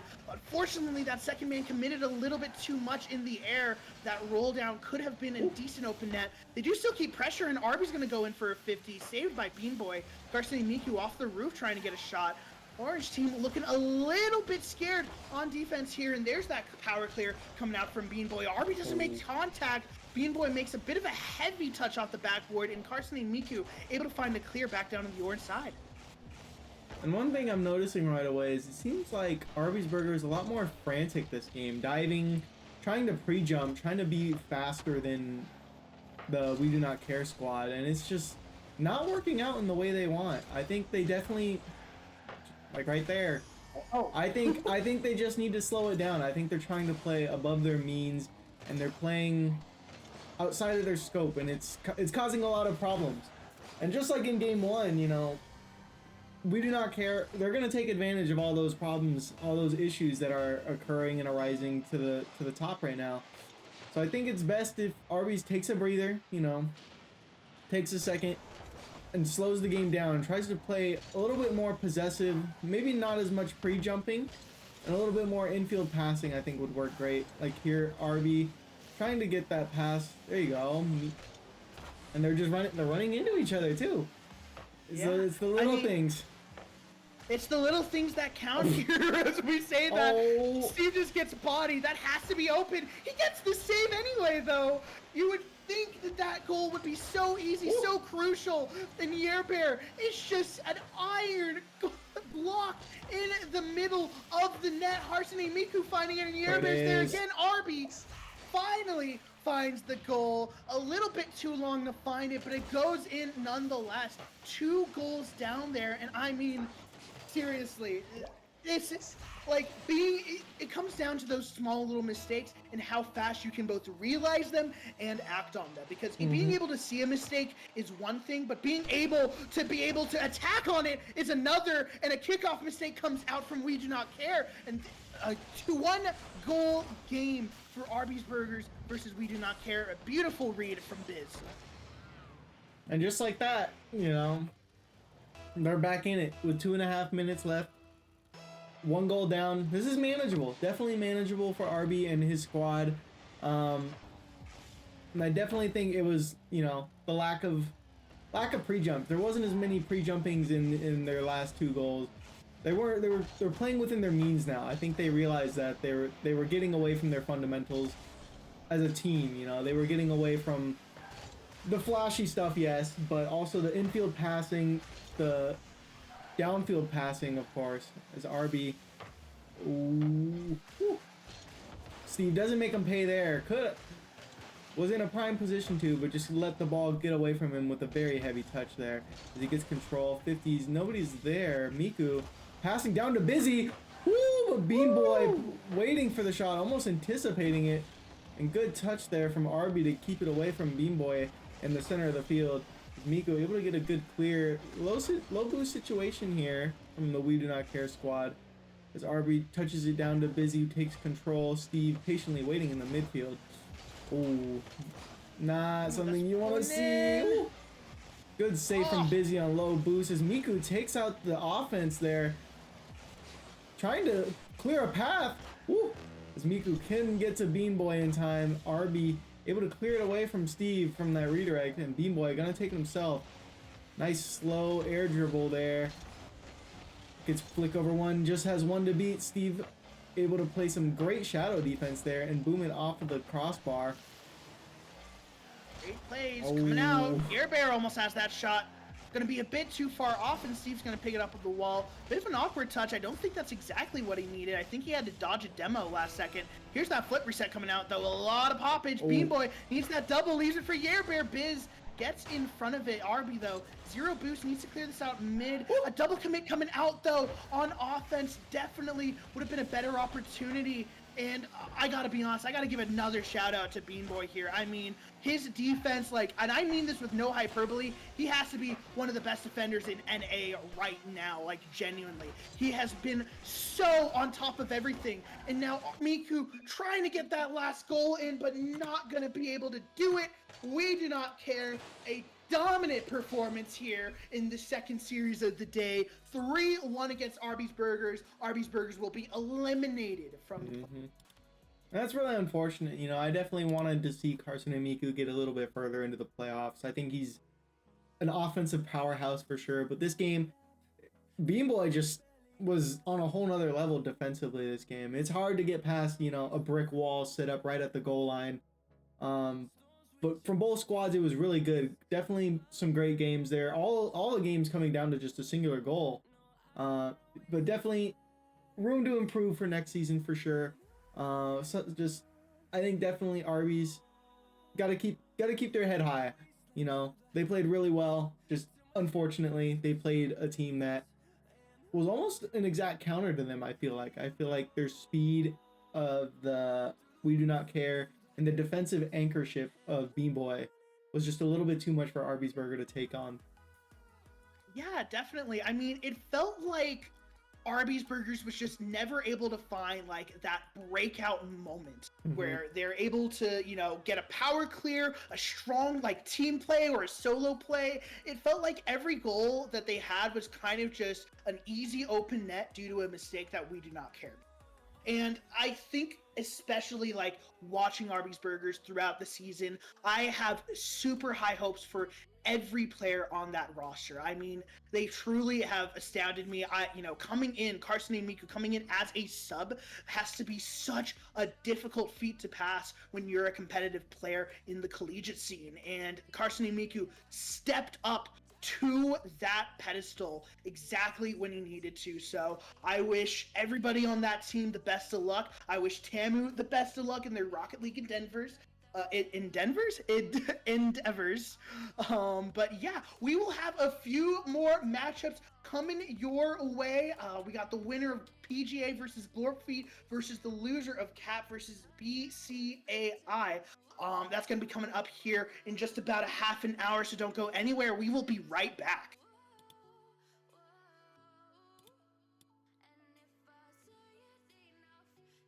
It's ingrained in my head, and I start to see. Honey, I'm a perfect 10. Honey, I'm a perfect 10. Whoa. Honey, I'm a perfect 10. Honey, I'm a, yeah.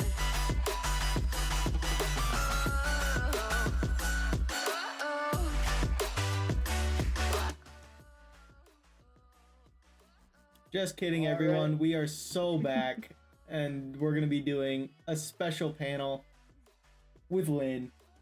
With Lynn, I mean, we are a team of the people. I cannot move this guy into the voice chat. What is going on? Please, Discord, please. No, don't do this to me. Okay. Hold on, chat. We're gonna get him in. We're gonna get him in here. I'm not gonna get him in here. I don't think it's working. I think Discord. Welcome, Lynn. Oh, I disconnected Lynn's avoiding chat. Lynn is avoiding. I'm dragging him back in. Bro. Welcome, Lynn. Oh, he's gone. Come on, bro. Come on. We need the Lynn interview. Come on, bro. You know you want it. You're the GOAT. You carried that game. Come on. Hey, Yo? guys. Yeah. Oh, what's up, Bean Boy? How you been? Hey. Lynn does not want to be interviewed. Oh. So I had to do a little pivot. What about you? You down for a quick little interview, Mr. Bean Boy? 100%. That's why I'm here. Sounds good. We can pull Steve in here too. If Yeah, you get wanna Steve in do, like, here. a double interview. Yeah, I cannot move people apparently. I got So it. there we Welcome go. in, Steve. Steve, What's my up, guys? boy! Dude, Dude, you got it's a so good. nice beard now, bro. Thank you, bro. I've been growing it. It's red and shit, I look like a leprechaun. It's fire. But boys, congratulations on the win. Congratulations on making playoffs there, boys. And how are we feeling after that series? Were there a lot of nerves there, or were you confident? Our aura is back. Let me tell you. Oh, I calmed the word aura like 6 times on accident. I'm not gonna lie. So for reference, we were 7-2 to start of the season. Yeah. And then we lost 8 games in a row. Ooh. And that includes the loss yesterday. So not a kind of a rough end to the season, but that's our first win in a while, and we're happy to be back here. Hopefully we can get one more at 9, and take our way to the final playoff stage. That's Okay. awesome. That's what we love to hear. Oh, Steve, number one hater. But Steve, you were playing good. I mean, you were getting a little bit silly with it. You looked really confident on the field there. Talk to me a little bit about, how were you approaching that offense, because you saw those mistakes coming out from Arby's Burgers a little easy. Was it a little bit hard to transition to figure out those mistakes, or were you just confident all the way through? Did you have that game plan going into it? I kind of had a game plan of like, if I go fast, I'm kind of just fast, and I can be faster than them. Yeah. But I don't know. They're being a little silly, and then I tried to be silly. But the thing is, I couldn't be as silly as I wanted because my controller doesn't let me stall. So I think there's a couple plays where you saw me go for a stall, and I just oopsied away. But other than that, I mean, hey, me and Bean had the silliest play of all time. I don't know if you saw that. But it was like glorious. Dude, that pool play shot, I genuinely, if you heard me on stream, I just couldn't think after it. I saw the pool play, I'm like, surely he doesn't get the double, and then, oh god, it was amazing. You guys were so awesome, boys. Donate to the GoFundMe, get Steve a new controller, boys. I know we can do it. He needs one. He will clutch up if we do it, please, boys. Can I say one more thing too? Yeah, of course. Let's get some hashtag Linsanities in the chat, because our GOAT is back. He is back, and he is in his prime. For real. Yeah. I mean, he was kind of like the anchor there, He, like, the way that he was playing on the field, it made you guys look much more confident in how you were approaching offense, how you were approaching, especially, those ground plays when you were solo. Lynn was just always in the right position to make sure that you weren't giving up pressure for free. And so, huge shout out to Lynn there. But I got one more question for you boys. Are you guys excited for next weekend? We can got make it there. We got one more, and after that, I will be excited. Go. That's what I love to hear. Well, hey, boys, thank you so much for joining us into an interview. Huge shout out to Bean Boy. Huge shout out to Super Big Steve. Huge shout out to Lynn. Hashtag Linsanity. Get it going in the chat, boys. But yeah, we got a few more matches coming your way, and we will see you soon. Don't go anywhere.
Oh, you make me wanna talk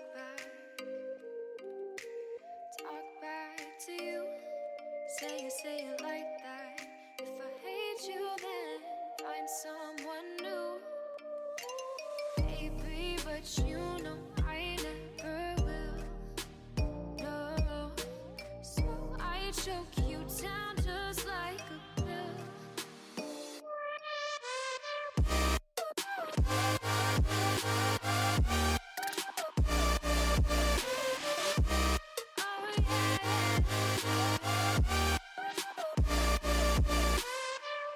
You like a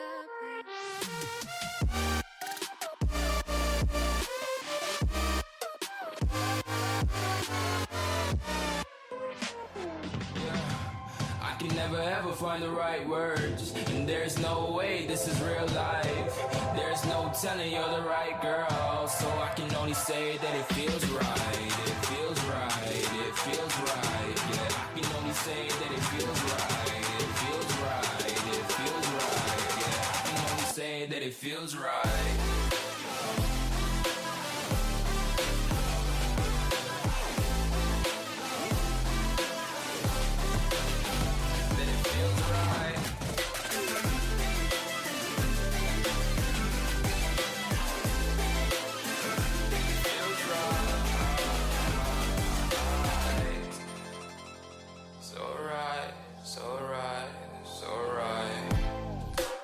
Going with the gut, never had a doubt, felt like this is just a must. Put me in perspective, I'm the deepest in the cut. Everybody tuning in, but this is just for us now. We know I ain't ballin' yet, hoes wanna holler, oh no, I don't call them back. Girl, let me see you hold it down, we gon' have a blast. Cause I just wanna know what you gonna do with all of that. Ain't gotta say a word, I know what's up. You can have it all, watch me rip it off. I'll admit it, you got me feeling hella loved. Even when it's going down, know that we gon' live it up. Young shot caller, always been a baller. Know that you the one, I can feel it in my heart, yeah. I won't stop charging, we go and come harder. I can see you and I, way beyond the stars, girl. I can never ever find the right words, and there's no way this is real life. There's no telling you're the right girl, so I can only say that it feels right. It feels right. It feels right. It feels right. It feels right.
We gon' burn it down. Burn it down. We gon' burn it down. Burn it down. I killed it, it's murder. I killed it, it's murder. I killed it, it's murder. I killed it, it's murder. I killed it, it's murder, go crazy, berserker. I killed it, it's murder, go crazy, berserker. I killed it, it's murder, go crazy, berserker. I killed it, it's murder, go crazy, berserker.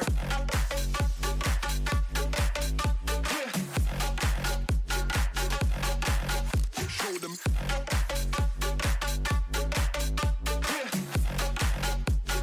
Change the station with a new shit.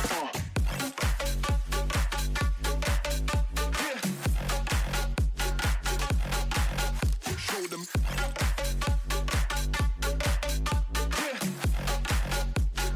Change the station with a new shit. Change the station. Change the station. Change the station with a new shit. With a new shit. Change the station. Change the station. Change the station with a new shit. With a new shit.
Turn toward me and look so weak.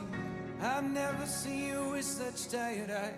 And everything we said we'd be, we just traded for a suit coat and a tie.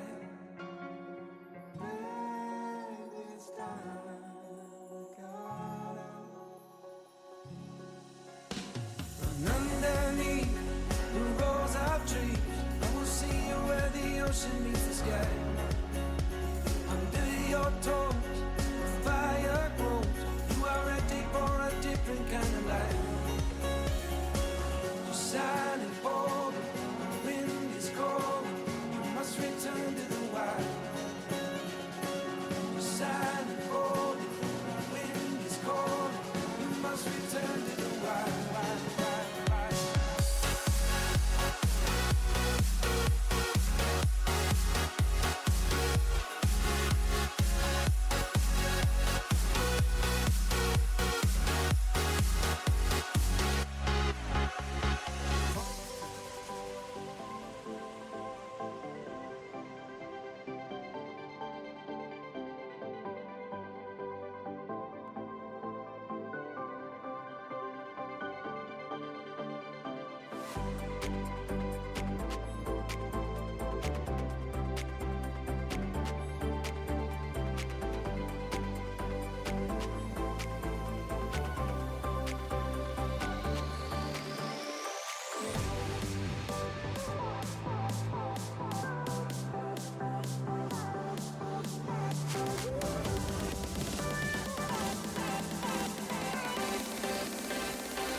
the sunshine brings the light. Fill me out with a flame. I will let you in this game.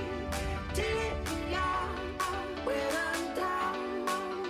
'Cause with you I'm safe and sound. I'm safe and sound. I'm safe and sound. I'm safe and sound. I'm safe and sound. I'm safe and sound. I'm safe and sound.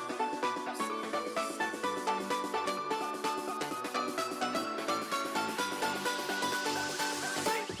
Bring that beat back.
Are you ready?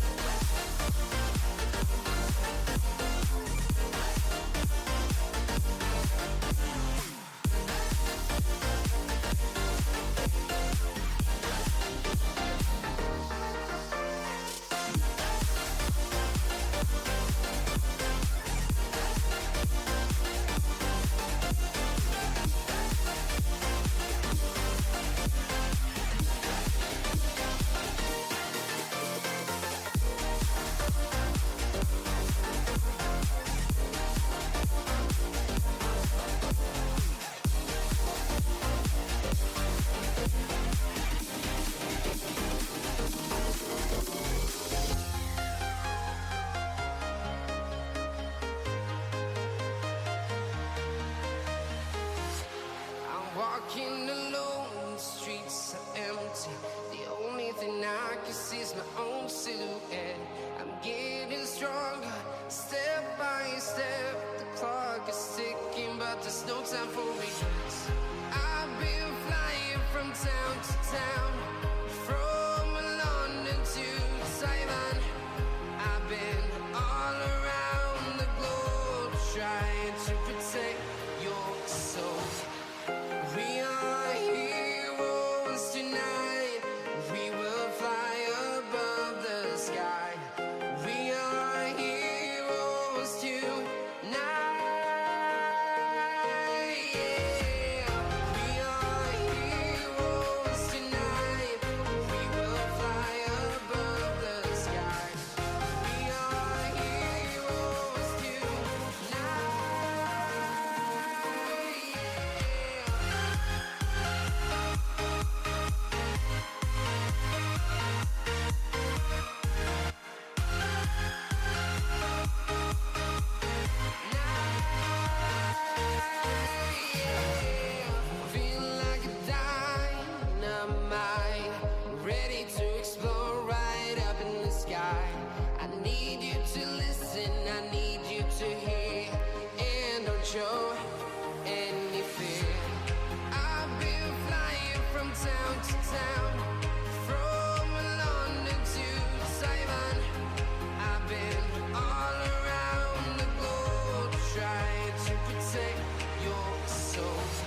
welcome back to College Six Man's West.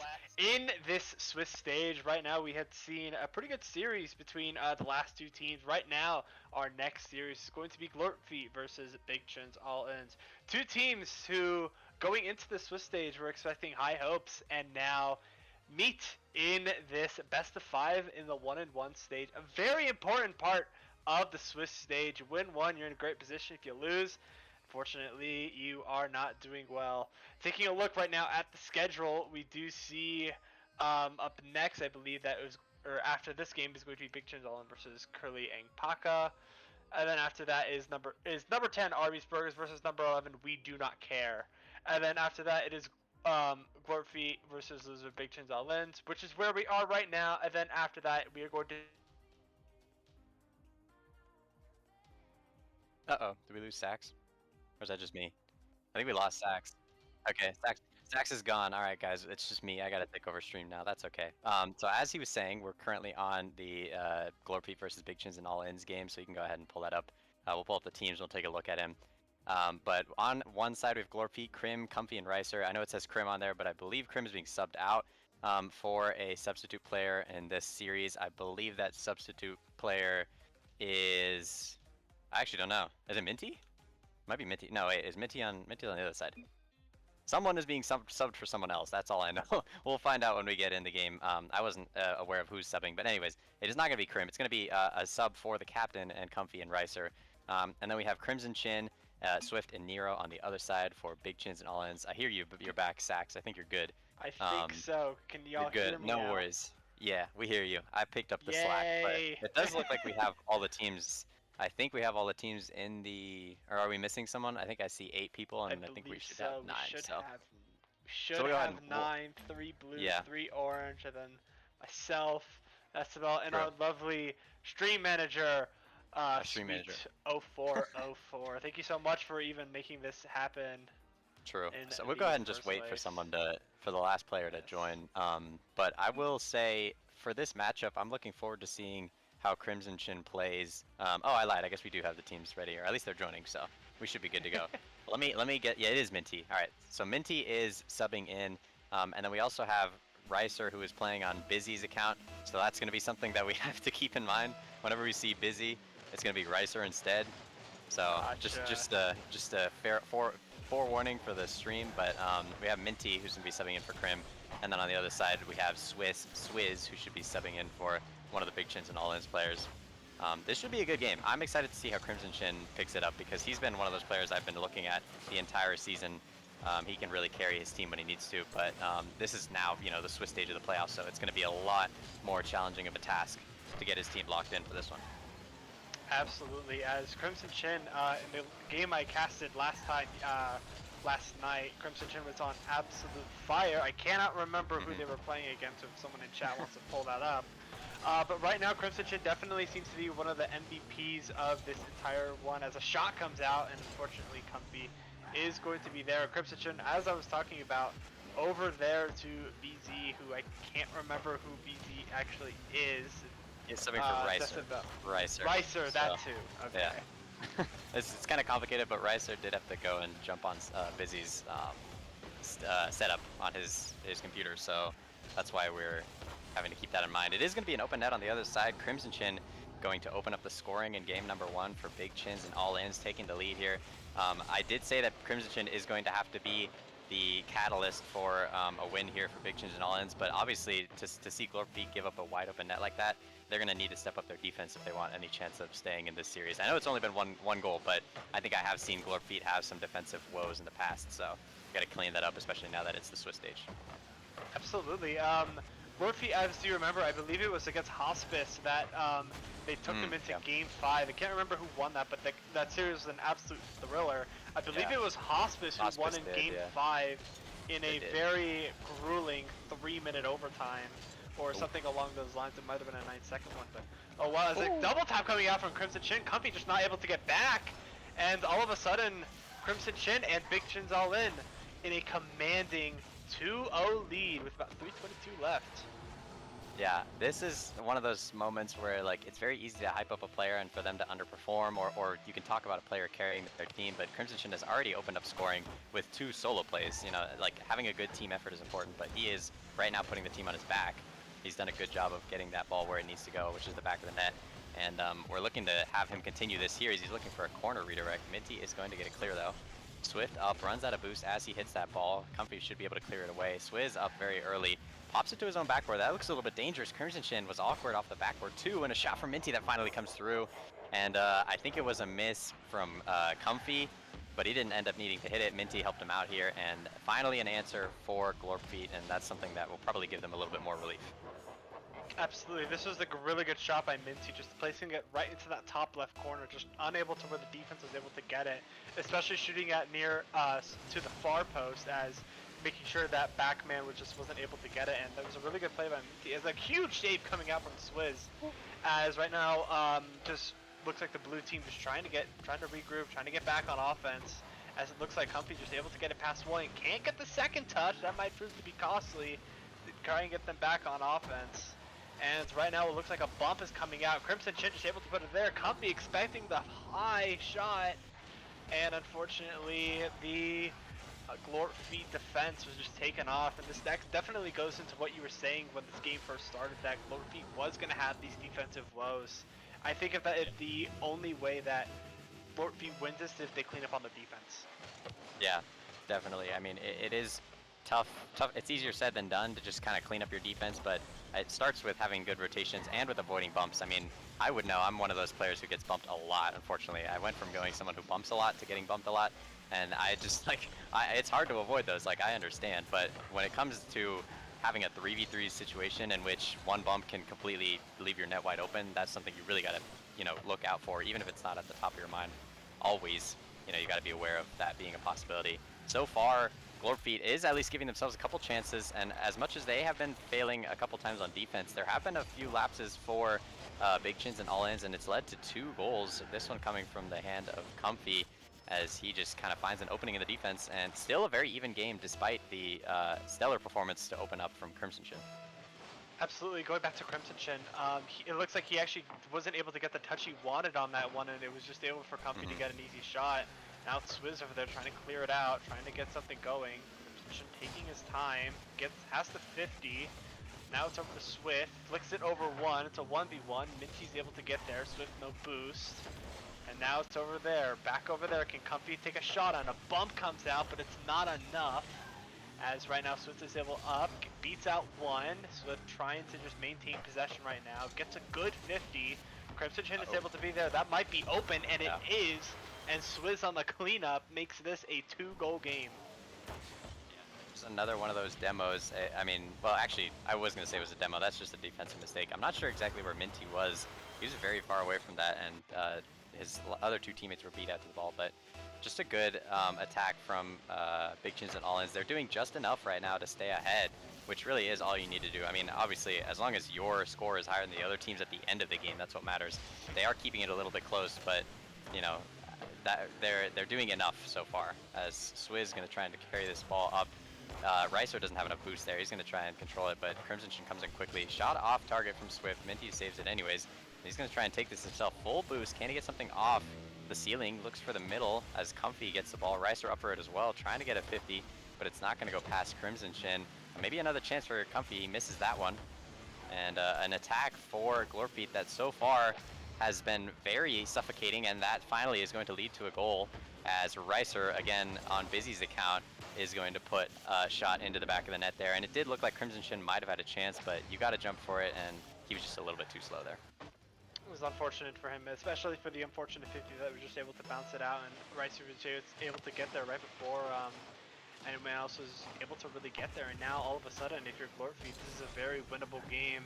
Still need to make sure you clean up on defense going further into this series, as right now, if you are Big Chins All-Ins, your strategy right now should just be 2 clock. Don't do anything fancy, don't be pretty, be good.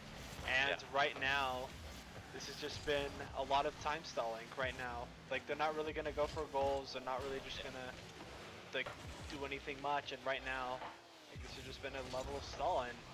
This looks to be the perfect opportunity for them, and Ricer unfortunately gets the miss, as it looks like over here in a save by Swizz, and that might have just done it, pending any miracle shot, which unfortunately I do not see happening, as Big Chin's all in. Takes game 1.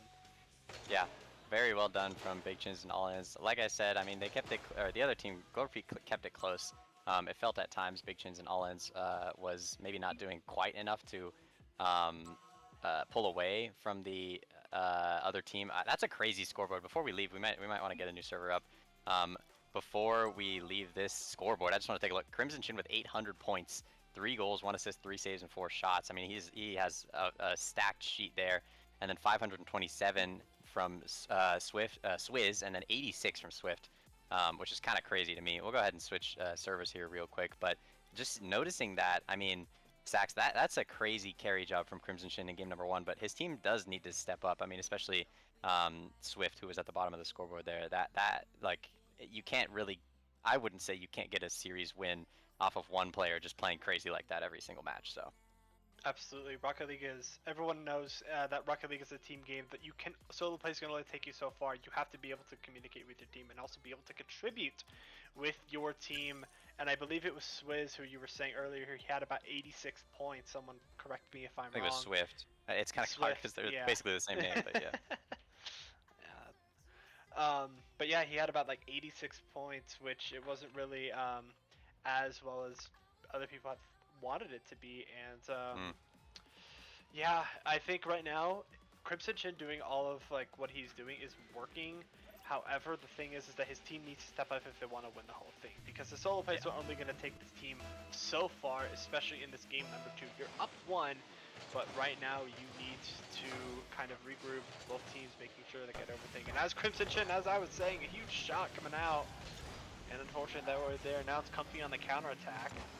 Is he able to get anything? No. Swizz with a really nice save. Playing it over into the corner. Now it's Swizz. Can he get anything going? Grabs the 100. Ricer's up. Now it's up to Minty. Plays it away. Trying to get the stall. Comfy with a nice beat. And trying to get it over Crimson Chin. Unfortunately, Crimson Chin is just having none of it. As right now, both teams are just really playing corner ball, really getting a feel for this new server. Right now could go in either direction. I feel like that Glorpy has cleaned up a little bit more on their defense. Yeah, Glorpy has done a good job so far of at least preventing any crazy goals on their end, and they're going to get one the other way, as Ricer is going to put that one into the back of the net. Comfy does a very, very good job here of controlling the ball, fakes that touch off of the corner, and just feeds it directly to his teammate's car. Great pass there from Comfy. That's something that I would like to see out of him more. He's playing that, I don't even know what car that is, I won't even try and guess, but that car I've seen him be comfortable in, but not only the car, but the position that he's in with this team is usually more of an assister, kind of like a point guard for those who watch basketball. He tends to make his teammates better, and that's something that we're going to look for from him for the rest of the series. That should be their key to getting back into this one. Absolutely, as I believe the car that Comfy is in is a Porsche. I'm not entirely sure what it is. You're right, you're right. Yeah, he feels very comfy in it. I actually I don't main any of the big 3 either, so I totally understand why you would want to do a different car. What car do you main? Right, I made the Dingo. The Dingo? That's crazy. I forgot that car existed, I'm gonna be honest, that's crazy. Yeah. No, I feel more, I definitely feel more comfortable in it, and this is definitely true for Comfy. He feels more comfortable in the Porsche, and right now, and maybe that's his leading edge, just in a car that makes him like play better, makes him feel more confident, especially as he's definitely been playing a lot more confident than it was on the last stream. Yeah, I mean, I wasn't watching that match, but just knowing what he's able to do for most of the season, he tends to be that team player, and whenever he's confident, he makes the players around him confident. This is going to be cleared all the way back towards the orange half. Oh, Comfy is there first, too. It looked like Swizz would have had that ball, but he kind of leaves it a little bit too late, and a lot of pressure being built onto this orange half now. Big Chins and All need to get it out. Shot from Comfy that's off the post. Uh-oh, that might be a counterattack opportunity, though, as Crimson Chin goes underneath Minty, the last defender. He didn't have any boost. Not sure if Minty knew that or not. And that's just a miss from Comfy, and this dive right here from Ricer, he just kind of leaves his team a little bit hung out to dry. Crimson Chin going to score again. I think he scored every single goal for his team this series. Actually, maybe not. I think he only had 3 goals and they scored 4 last game. But I mean, 4 out of the 5 goals for his team this series so far. He really is doing everything right now. Absolutely, as it looked like that, I believe it was one of the orange players was looking like avoiding a bump. I wasn't entirely yeah. sure. Or sorry, one of the blue players, it might have been Minty. But Yeah. A very good team effort, and it's definitely how not only is Big Chin Zaolin's able to really just take command of this series and also eventually try and win the whole thing, because Crimson Chin is definitely shaping up to be the MVP of this tournament. Yeah, definitely. I mean, even during the regular season, he was, I would consider top 3. There goes another one. Swift is going to take that one away from him to get himself on the scoreboard. But yeah, I mean, Crimson Chin has been playing really good this entire season. And this is one of those teams where, you know, Crimson Chin has been showing a lot of star power, but he does have a fantastic supporting cast. And I wouldn't doubt their ability to go all the way, just because you kind of need like a little bit of top-heavy skill at times, but also a good team to back it up. And I think that Big Chins and All-Ins has all of that. Absolutely, he definitely has the firepower, and I believe it is Swift and Swizz who are providing that kind of baseline for him to really succeed. And right now, this is definitely shaping up to be one of the teams that could, again, I said this before and I will say it again, to win the whole thing. It's a bump coming out from Crimson Chin, and unfortunately that's just going over. Swizz able to get the save. Can he get the follow-up? No. Swift trying to just collect it down, has some time, has to bang it out. And now it's up to Minty. Can Minty do anything? Tries to shoot it over, no one there. And unfortunately, Riser with the error, sitting there over there in the corner. And Crimson Chin's able to get it over. Swizz able to get there, yes. Met by one of the blue players. And right now, Minty just trying to keep it over there. Both sides really playing back and forth right now. No one having that sure possession. As right now, both sides trying to find their footing in this. Right now, it is Gorphy who's on the defensive for sure in this game. As it looks like Comfy's trying to change that. Gets one, gets past another, and that just walks in. And Comfy able to tie this game up. 48 seconds left.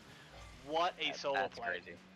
Yeah, that is whether or not he intended to miss that ball and have it pop over both defenders. I guess we'll never know. But that is one of those moments where you kind of just look at it and you think, all right, well, we got to just go next if you're Big Chins and All-Ins. It's just one of those that you're not going to get back. And Comfy does a good job getting his team tied up here. 45 seconds left, and Crimson Chin immediately turning things right back around. He is not phased at all, and he wants a goal to come through for his team.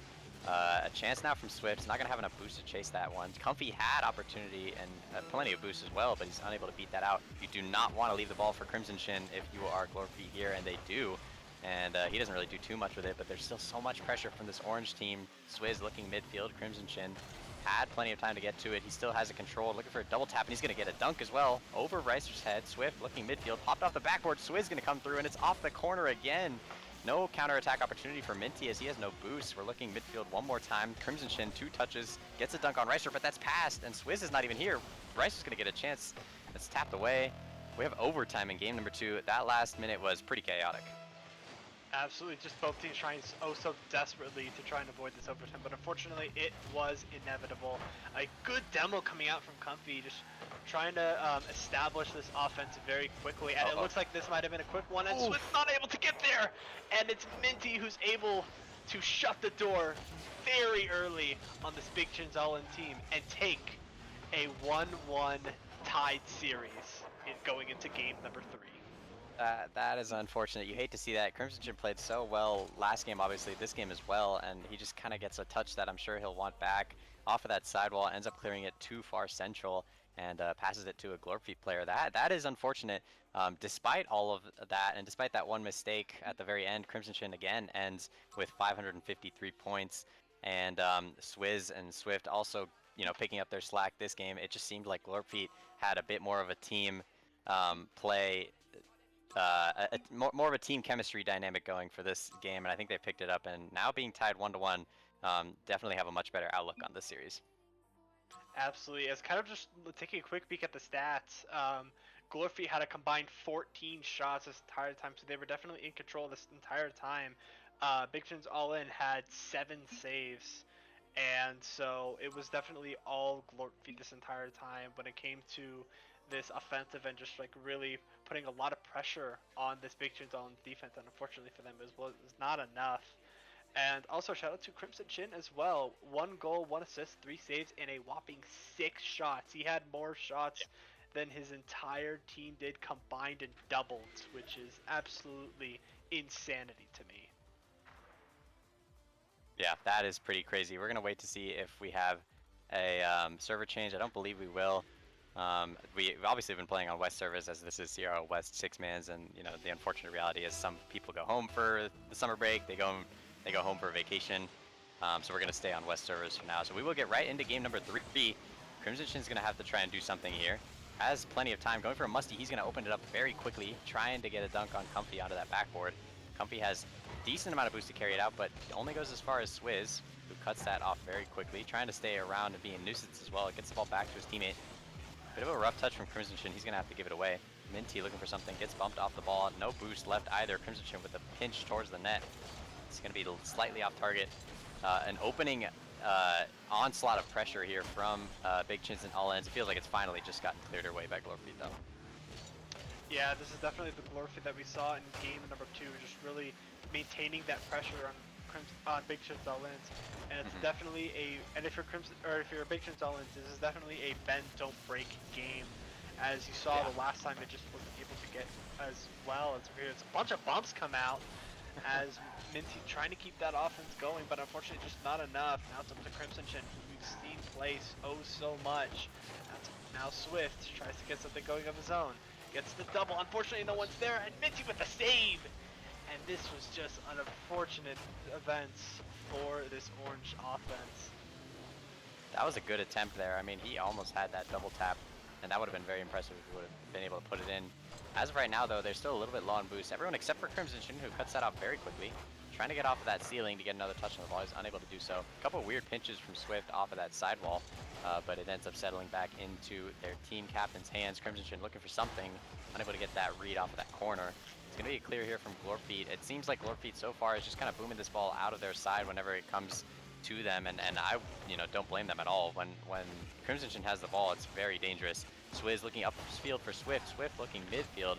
Crimson Shin missed the ball there, so this is a little awkward. Glorfeed should have a chance to clear, and they will take it. Now starting their offense, Comfy doesn't have too much boost, misses a bump as well, and the offense fizzled out as soon as it began for Glorfeed there. Yeah, just an unfortunate just to try to get the counterattack, because that's what won them the overtime in game number 2. And right now this is them trying to do that same counterattack again. Minty up, full boost, get the shot, and oh, that is saved! How? Wow. How did Swift get that? I have no idea. I genuinely have no idea. I'm speechless like that. That was a reach. I don't even know what just happened, and it's going the other way too.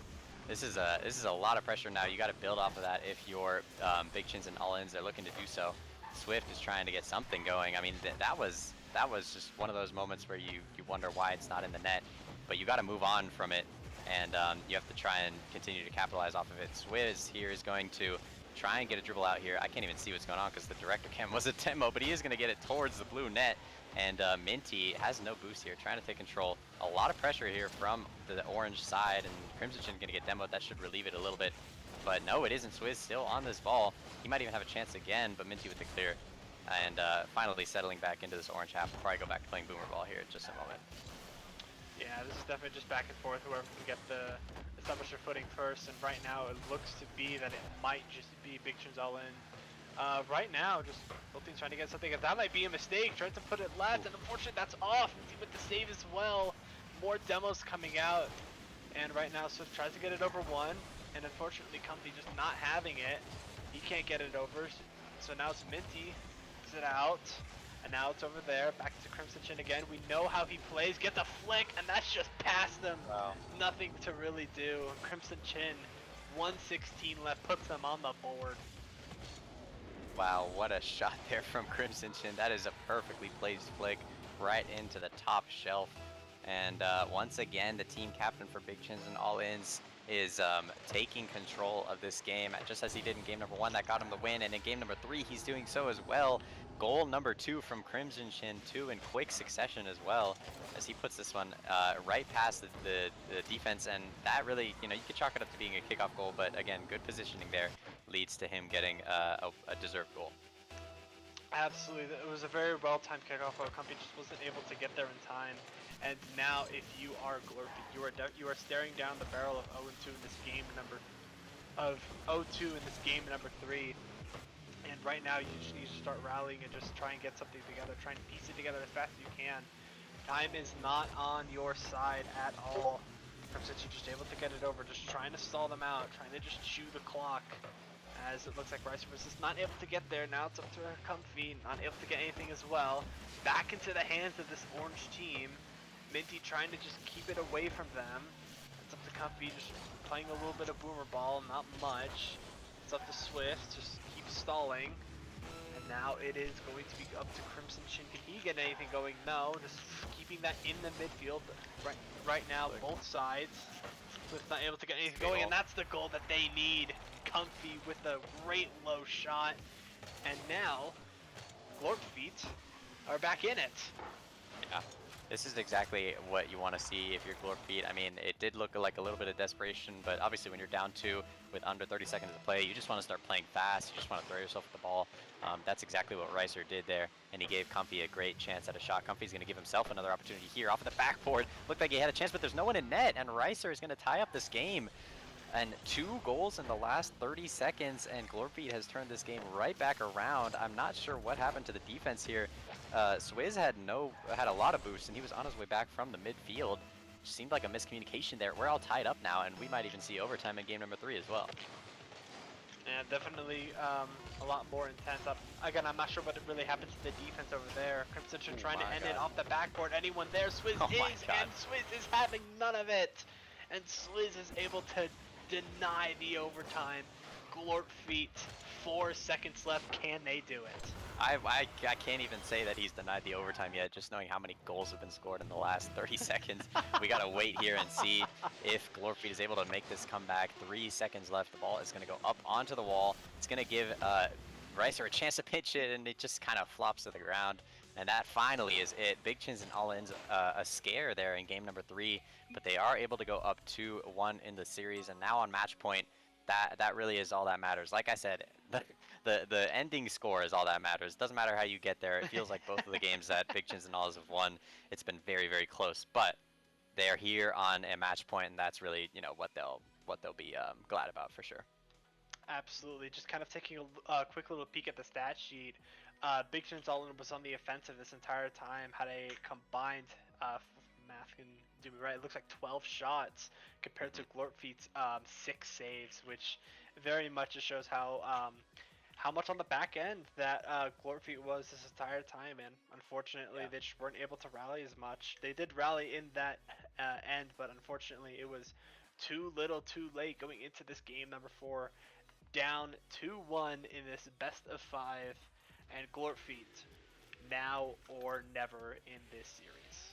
Yeah, I mean, back against the wall. You know, some people say that that's when, you know, stars shine, and I really would like to see who was able to make it happen for Glorp Feet. You know, this is a team that I don't think has a crazy like head honcho star, you know, player like Crimson Chin is for BCAI, but this is a team that I think when they have their back against the wall, Glorp Feet at least, they should be able to make something happen. I don't doubt that at all. So we are definitely in for an entertaining game number 4. Crimson Chin going to look to open things up immediately himself, looking for a flip reset. Had a teammate up, but didn't really look like it was in a good position to pass. Comfy up for this, looking for a redirect. It is kind of weak and high, and Swift's going to be able to get it clear here. Minty trying to get something happening. I mean, you can see the desperation already out of Glorp Feet. They send 2 on that attack, and they have to kind of recover. They do so just fine as Swizz gets beat down by Minty here. First chance for Glorp Feet. Minty doesn't really have a good reset there. And Ricer trying to get a touch towards the middle. Crimson Chin's really awkward. He didn't have any boost, but he landed on it perfectly. This ball's still in this orange half. High pop there. Minty's going to have to jump up and get this touch, and he does. Still plenty of time here, controlling it off to Comfy. Comfy looking for something. Has enough boost to get this over, but good save from Swizz. This ball's kind of bouncing around the orange half, and we're going to just have to wait to see if anyone can break out of this deadlock. Yeah, definitely just back and forth and back and forth. Something that we've seen a lot from these two teams. both teams neither really have been able to establish a good offense right now. As it looks like Crimson just trying to be able to change that. Gets past one, gets another touch, get it out to Swizz, who's able to get something going over there, but it's denied by Comfy. Both sides really not able to get anything going. Comfy gets it past one, but no one is going to be there. 1v1 coming out, and unfortunately it is Ricer who's able to win that as Crimson tries to get it past one again. Now it's up to Comfy, no boost to his name. Now it's back over to Ricer. Ricer's gonna go for the follow-up, back on the corner, met by Swizz. Now it's up to Comfy, can he get it middle? No, Crimson not having any of it. Still playing in that corner ball, which is a very good strategy for Big Chin's All In, as they're able to clear it. Now it looks to be Glorfbeat's turn to play corner ball. As are they able to play successful on it, as it goes from one corner to the other. And Crimson trying to take a shot, but Comfy was able to get a really nice save. That looked really awkward there from Glorfbeat. I saw 3 players go for the same ball and kind of panicking a little bit now. They haven't been able to do too much yet. Luckily for them, Big Chin's and All Ins, the offense hasn't really been there either. As Rice is going to try and carry this over into the corner. Nothing doing there. Minty with a shot off target. Crimson Chin's going to get a carry off here. It's a 1v1. Flicks it high. Looking for something, but Comfy meets that early. I do have a couple updates as well. We have Blocked by James and We Do Not Care that has just started. They had to start a little bit earlier. Right now, it looks like Blocked by James up 2-1 in game number 1, and we'll go ahead and get you that guy. We'll get you guys that game right after this one is over. A lot of pressure here from Glorfbeat. Rice are trying to get a shot on target, but that's off. And Crimson Chin looking for something here. He's going to get a dribble around this Glorfbeat defense. Crimson Chin hasn't scored a goal yet, and it's kind of uncharacteristic. We tend to see a lot of goals from him, especially early in these games. So just got to wait and see when he's able to get unlocked here. Yeah, it looks like Swizz was actually trying to go for the bump on one of the Glorfbeat players, just wasn't able to get it. As it looks like just both sides trying to regroup. As a huge shot comes out, that's unfortunately wide. Swizz not able to get anything. Right over to Swift, no boost to his name. Now it's over to Swizz. Can he get anything going? Crimson Chin gets it past all of them, but that's off target. And now it's up to Ricer, who's not able to get anything either as well. Be trying to get it over there. Gets past one. Still kind of dancing on that goal line. And goes back to the blue half. Both sides really not playing as aggressively as I initially had thought they were going to be in this game number 4. Deadlock still. And I have a feeling that this is going to be a matter of not who plays better, but of who plays worse. Yeah, I agree. I mean, this series has really been characterized by, well, Crimson Chin, yes, being an offensive demon, but also by a couple mistakes on defense. And this time it's Big Chin's and All In's turn to have a defensive mistake, and that's just one that you were going to want back here. It looks like a couple people on the backboard, but no one really decides to go for the ball. Miscommunication between Crimson Chin and Swizz, and the ball is just going to kind of float into their net at the hands of Ricer there, and that's just, a bit of a bad one to give up, especially now with only a minute to go. Big Chins and All-In's going to need a minute of high-powered offense to get themselves out of this hole. Absolutely, as just right now it was unfortunate that they were the ones to blink. Now it is up to this Big Chin's All-In's offense. Can they get anything going? That might have been a whiff, but no one is going to be there. 40 seconds on the clock, and right now Crimson Chin trying oh so desperately to rally his team to this series sweep. It's not the end of the world for Big Chin's All In, as they are still up by 1, and the worst case scenario this goes to game 5, so I believe if it does come to like a 10-second that Crimson Chin just say, okay, we just scrap this and go to game 5. Right, yeah. I mean, you don't want to give up hope yet if you're Big Chins and All-Ins, but just not too much offense starting yet for them. Crimson Chin might have the last chance of the game here for this orange side. Does get it central, but really no one there. Swift and Swizz both kind of pushing the same ball in the corner. This isn't really looking too positive, and we are going to a game 5. This is, as a reminder, this is do or die for both of these teams. This is Big Chins and All-Ins Glorfbeat in round 3. If you lose here, you're out of the playoffs. If you win, you're into the bracket. And now having a game 5 to do so, I'm excited. This is going to be some good content. Absolutely. It's always these like last dire chances that always tend to produce the best matches. And right now in this do or die, right now I believe you said it was in the Swiss as well. So this is going to shape up to be an even more intense match. Oh yeah. And kind of taking a quick look at the stat sheet, no one really pops out. Difference between the highest with the player with the highest points and the second highest is only 20 points, which just goes to show how close this match and how close this series has been. Yeah, definitely. I mean, it's been a back and forth affair. I mean, obviously seeing these teams trade games just gives you an indication as to how tight it's been throughout the entire series, and it's been pretty insane, I will say. I don't really know what to look for in game number 5 other than obviously Crimson Chin continuing the way he has, and then someone's going to need to step up here for Glorfeet. I would love to see Reiser get a little bit more active, as he has the potential to score some big goals as well, so we'll see what happens. Absolutely, definitely one of the players who look out for on Glorfeet going into this do or die game for both teams right now. Just a matter of who blinks first. And right now, Crimson just able to get it over past the Swizz. Swizz able to get something over. What a shot! And it's Swizz setting the tone immediately 10 seconds into this game number 5. There you go. I mean, I was just talking about someone other than Crimson Chin who has to step up for Glorfeet. I hoped it was Reiser, but Swizz right now immediately putting his team up a goal just only 10 seconds in. I mean, and what a great opportunity for him. That's kind of what you want to see in a game 5 as well, is to have that confidence knowing that you're already up 1. So I'm sure that Big Chins and Allen's very happy about that one. Almost another chance there from Crimson Chin, and a good shot saved away again. Good save there by Minty to keep it out. It's going to go all the way over to the orange half once again, and you got to start offense here if you're at Glorfeet, and what a shot there from Reiser. As I mentioned, he could step up for his team big, and he does so immediately answering. Now that lead has shrunk, it's gone away, and both teams, I would say, are pretty even on mental. With only 30 seconds into the game, we could see a shootout here in game number 5. Absolutely, just both teams are really just trying to establish that tone very quickly. You saw Swizz was able to get that pass, and then it was back over to Comfy, did it as well. And here's another shot coming from Crimson Chin, shot, goal. And this is definitely, as you were saying, I agree with whatever he was about to say, because he cut out, but that's okay. that is a great shot. You're back already, no worries. You just have a slight mic issues, but it's all good. But yeah, I mean, a great shot there from Crimson Chin, and he immediately took advantage of getting his team right back up onto the scoreboard. Quick answer to Glorfeet. They're going to try and control this lead throughout the entire game, I can tell. Big Chins and Allen's going to look to close this one out here in game number 5. absolutely.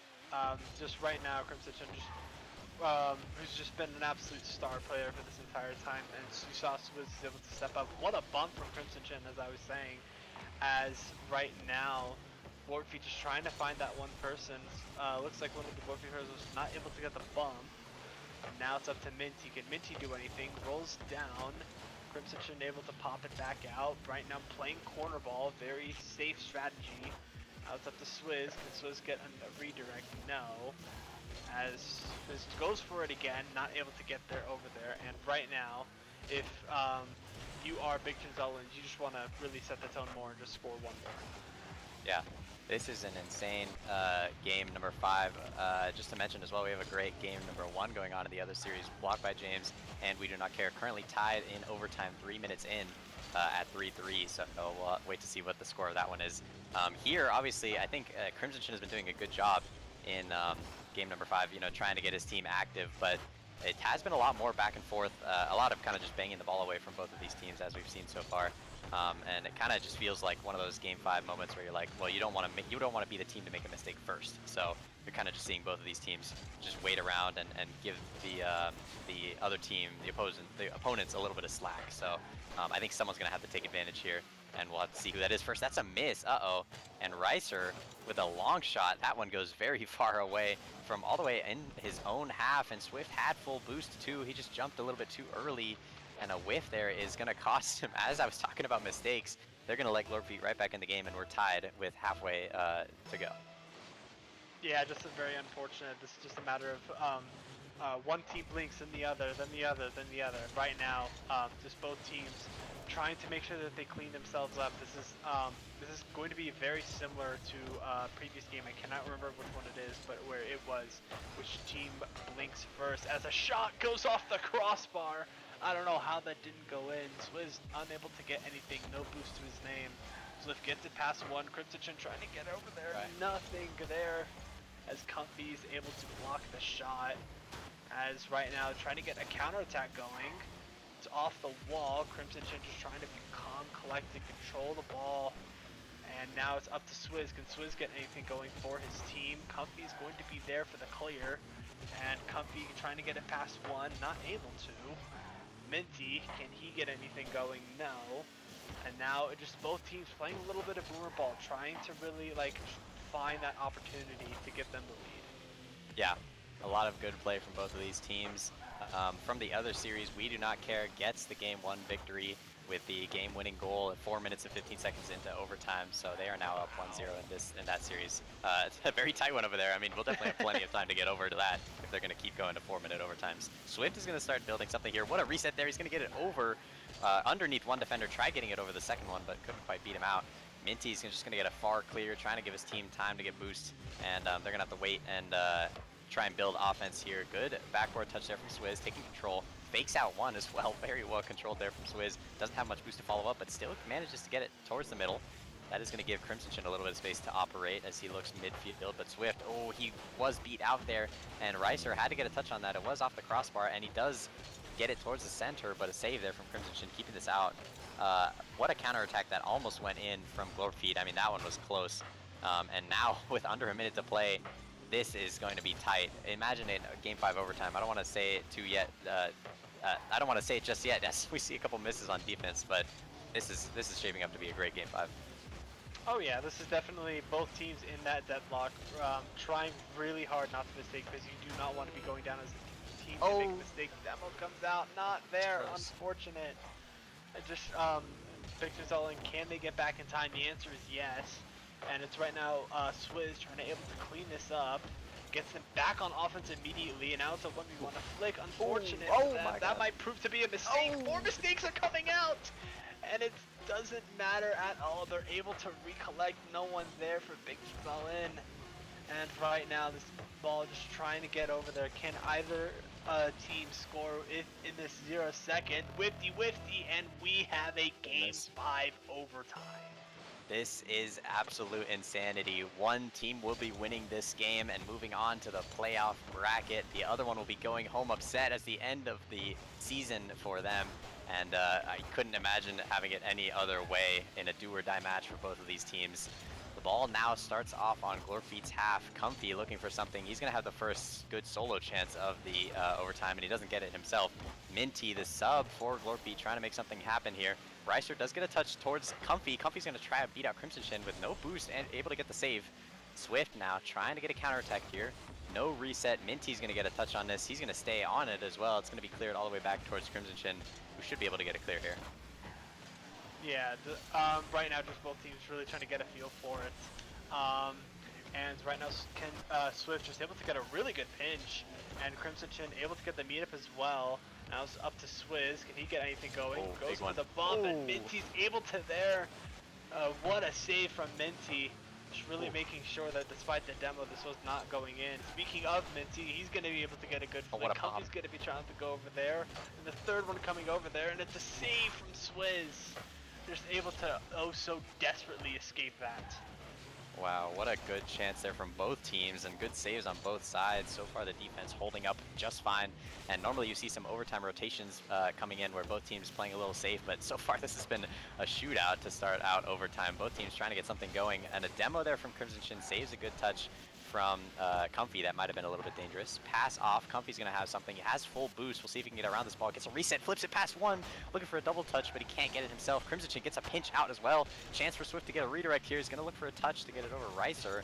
But Ricer does a good job of saving it. Uses all of his boost to get there, and that's going to give his teammate one more chance. Comfy goes under one. Oh, looking for a pogo. That would have been an insane goal to score, as nothing happens yet here. Ricer's going to get a chance to put it far. Slightly off target, luckily for Big Chins and all-ins, although a little bit awkward still towards their backboard. But it is cleared out, and Glorfeed's going to have to reset here. Yeah, just right now both sides like trying to break through. This is a matter of who blinks first. And right now this offense is trying to go over there. Unfortunately, nothing's able to come of it. Now it's up to Ricer. Can he get anything going? Able to get a good follow, but unfortunately Swift's going to be there. Comfy with a good 50, plays it off into the corner. Now is it over to there, for over there, gets a whiff. A whiff comes out from one of the Big Chins all in. Now it's over there. Crimson Chin able to keep control of it. Trying to play it close, trying to not make any mistakes, trying to play it safe. Now it's over to Minty, trying to get it over there, get back on offense. Both teams really fighting for that offensive possession, and right now, neither team really making a stand. Oh, that might be a chance here from Swift. If we can get back to this ball, looking for a Pogo, couldn't get it past. And just like you said, I mean, these teams are both fighting for just one goal here, but also for their tournament lives, for their league lives to stay alive here. This has got to be one of the most important goals that you might have, and Ricer might have it. He is going to end the game. Glorfeet moving on into the bracket. What a close and tense game number 5, and Ricer, the player with internet issues earlier, the player playing on a setup not his own, and he is going to be the player to come up clutch here for Glorfeet. They are moving on into the bracket. What a sad, sad way to go out for Big Chins and All-Ins. What a dominant team throughout the entire regular season. But man, that is just an unfortunate end for them. But what an amazing game 5, and what a fantastic series from both of these teams. Absolutely. Unfortunately, we're not able to get the stat sheet, but yeah, Glorfeet were just able to really escape this, really get over there. Don't really know what the bracket is looking like right now. We'll hopefully get that over very soon. But huge shout out to Crimson Chin. It's unfortunate that he got knocked out in Swiss. I really thought he was going to go a lot farther than this. Yeah, absolutely. I mean, Crimson Chin, definitely one of the star players for the entire league, obviously for Big Chins and All-Ins, but really this entire 9-10 weeks that we've been doing this. I mean, he's been playing fantastic, and of course, shout out to his teammates as well, Swift and Swizz stepping in for their team today.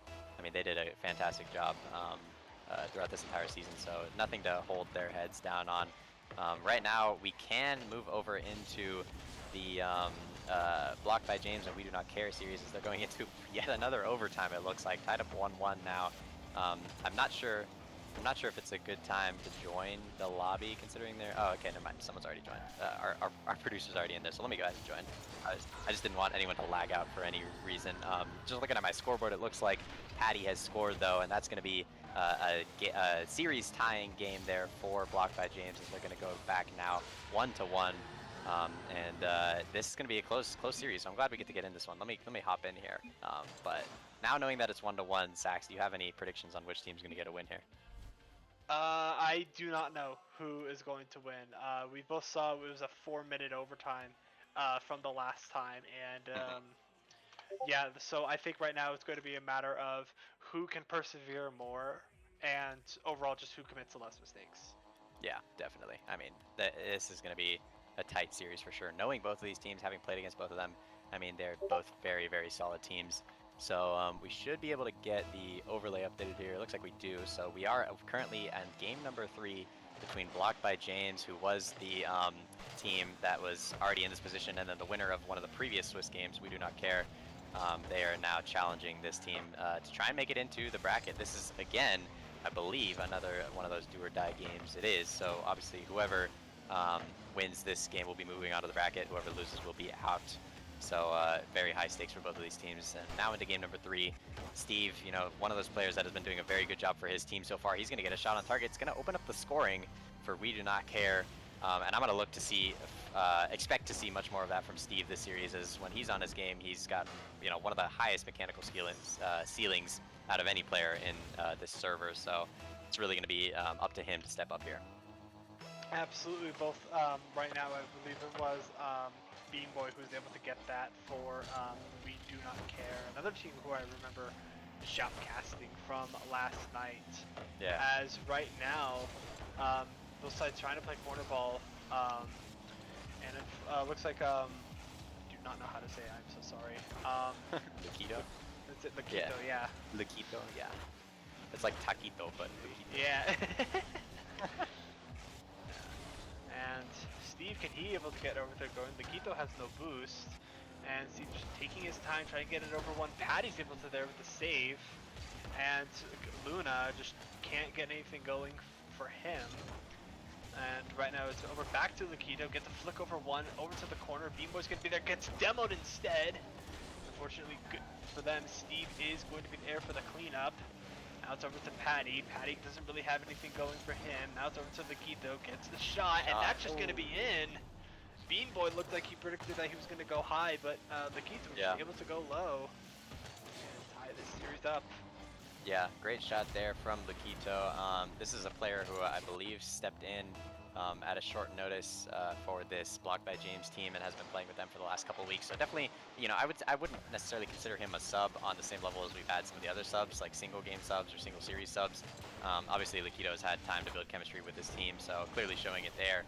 Might have a chance for a counterattack now for We Do Not Care, where, as I mentioned, Steve is one of those players that has a high mechanical ceiling, but Bean Boy is, you know, a fantastic team player. I mean, he's one of those players that you just want to have on your team and not on the opposition, because he has a tendency to go for a lot of demos, so I wouldn't want to be this Blocked by James team either. But really, I think I would say a very evenly balanced matchup here between these two teams. Yeah, evenly matched series for sure. Oh yeah, absolutely. This is looking at also the 2 overtimes as well. This definitely proves to show how well stacked these 2 teams are. Just both sides right now. I think it'll be a matter of who wears out first, because we saw in the 2 overtimes it was definitely back and forth and back and forth. So I think right now that whoever will win this game, I think will win the entire series. Yeah, definitely. I mean, this is going to be a close one for sure. Steve is going to try and get something going here. Unable to do so. Bear, aka Lin, for those of you who probably don't know his real name, he is going by Bear in this game right now. Lin has been a player that I have spoken highly of in the past, as I played with him in the first edition of this Summer League, and he's another one of those players that you just want to have on your team. He is going to have to come back and help out Steve on defense, though, right now. Steve is able to clear this ball out. A little bit awkward. And a clear here from Bean Boy. It's going to go only as far as midfield, and Luna's going to pick this right back up. Yeah, it's right now both sides trying to get something going right now. Steve able to get there with the pass. Unfortunately over there, Lakito with the good clear over to the corner. Can't get anything more. Now it's over to Bear. Now not able to get anything over there. Both sides trying to break through the other. And it looks like it's going to be Patty, the one who's able to get this over to the midfield. And looks like now Bear trying to get this back on offense again. Can't get the bump. And looks like trying to get a shot over, but it's not saved. I was gonna say it was gonna be saved, but Bean Boy with an amazing placement on this shot. This looks like one of those ones that just kind of a miscommunication on defense. Patty and Lakito both jumping up for that. They end up pinching it into their own net rather than one of them getting it clear. That's a tough one to see. Especially knowing how important this game is. Like you mentioned, I do also believe that whichever team wins this game is going to win the series. It's just been so tight, and one lead when it comes down to having a match point is going to be pretty crucial. And that's kind of one of those goals you hate to see go in, considering now you're down by 1 with just over a minute to play. So Blocked by James going to have to lock something up here. You're going to have to probably put in a LeBron James performance-esque, reminiscent of his time on the Cavaliers, trying to carry his team into doing something. And if they want to have any sort of playoff success, such as LeBron did, they're gonna have to have something go right, and they do here. As Patty's gonna get a bit of a lucky goal on the other side. Bean Boy looked like he had plenty of boost, but just a banger clear here from Patty, and Bean Boy just couldn't jump in the right direction. They are getting a little bit fortunate with that one, but doesn't matter. They're now tied up with under a minute to play. Yeah, it looks like that Bean Boy just wasn't.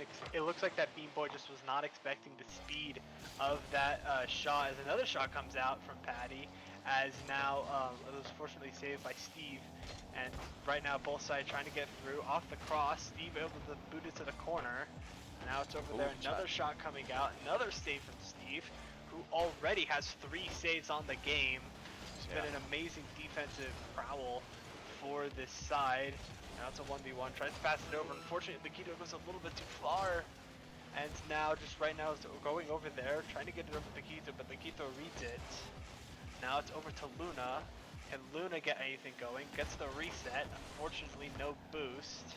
And now it's over to Bear. Can Bear get anything? No. Now it's just that right now, both sides trying to break through the other. Demo coming out, but it's going to be too insufficient, it looks like. No, the shot comes out in the bump, and Patty able to almost ice this game. 4 seconds left. I think that they have just locked this game up.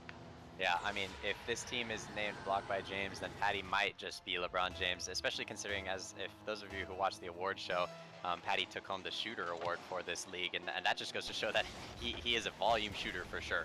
He's one of those players that has the opportunity to get a lot of shots in. This might actually give We Do Not Care a chance, as it goes onto the backboard of blocked by James, but luckily for them, they avoid something there. I was just going on to talk about Patty, considering the game was almost over, and they almost managed to leave my words in my mouth. My camera's off. I know I was lagging a little bit. Let me go ahead and turn it back on. Okay, we're back. I was like lagging during the game, and I didn't want my voice comms to be super laggy. But anyways, Patty is a volume shooter. That's just something that is pretty well accepted, I would say. But clearly here it's worked out. I mean, if you take 5 shots and you score 2 of them, even if you take 5 shots and you score 1 of them, like just giving your team an opportunity to get a couple of goals, whether they come from easy goals or skilled goals. It doesn't really matter as long as you're shooting the ball on target. Some of them are going to go in, and that really is what Patty brings to this Blocked by James team. Absolutely. As Patty, who's been an absolute star-studded player for this team, 4 saves, 5 shots, as you were saying, and also the 2 goals, including the eventual game winner of this game 3. Right now, unfortunately, Luna just wasn't able to pick up the pace for this team, but unfortunately, Patty was just able to absolutely smother this orange We Do Not Care squad. And now, going into this game number 4, double match point for Blocked by James. And right now, if you are We Do Not Care, you should absolutely start caring now. I mean, as much as they would like to live up to their team name, I'm not sure how much it's true. I mean, I know that this team obviously cares a lot and wants to do well, considering there's reputation, money on the line, all of those things. So I expect to see a performance out of them that will at least be worthy of a Swiss playoff game, and especially one that hopefully will get them a win here, as they're obviously looking to tie up the series and go into game number 5. Steve is going to be the first person to do so for his team, I would say. So Beanboy is a fantastic defender as he gets it clear there, but Steve is really one of those players that can take over on offense when he wants to, as long as he's not making a couple too many overcommits. So we'll see what happens here. Gets a touch now to try and clear this ball towards his teammate. Beanboy's going to opt not to go up for that. He might pay, as Luna trying to get a beat on that ball does manage to do so. Lynn looking a little bit awkward here. Steve's going to get a 50 out, goes straight over to Luna. Luna looking for something. Up in the air, immediately met by Steve, who's going to get a shot on target. Control touch here for Patty, who's now switched to the Fennec. Oh no, he was on the Fennec previously. Someone was, it might have been Lukido, who was on the Fennec, or on the Octane previously, now on the Fennec. But a lot of pressure here from We Do Not Care, and they're barely able to escape. Patty might have a chance on the other side. Uh-oh, Steve might have just own goal pinched it. What a ceiling pinch from Steve, straight into his own goal. And Patty, I'm sure, is going to be plenty happy to accept that. He tries to cut. Steve tries to cut Patty off, but that's just going to go straight into his own net. That is crazy. What an unfortunate pinch. I mean, if that was on the other net, that would have been absolutely incredible. But yeah, just absolutely something you really do not want to see, especially in a game 4 like this, where if you lose, then you're out, and trying to force that game 5.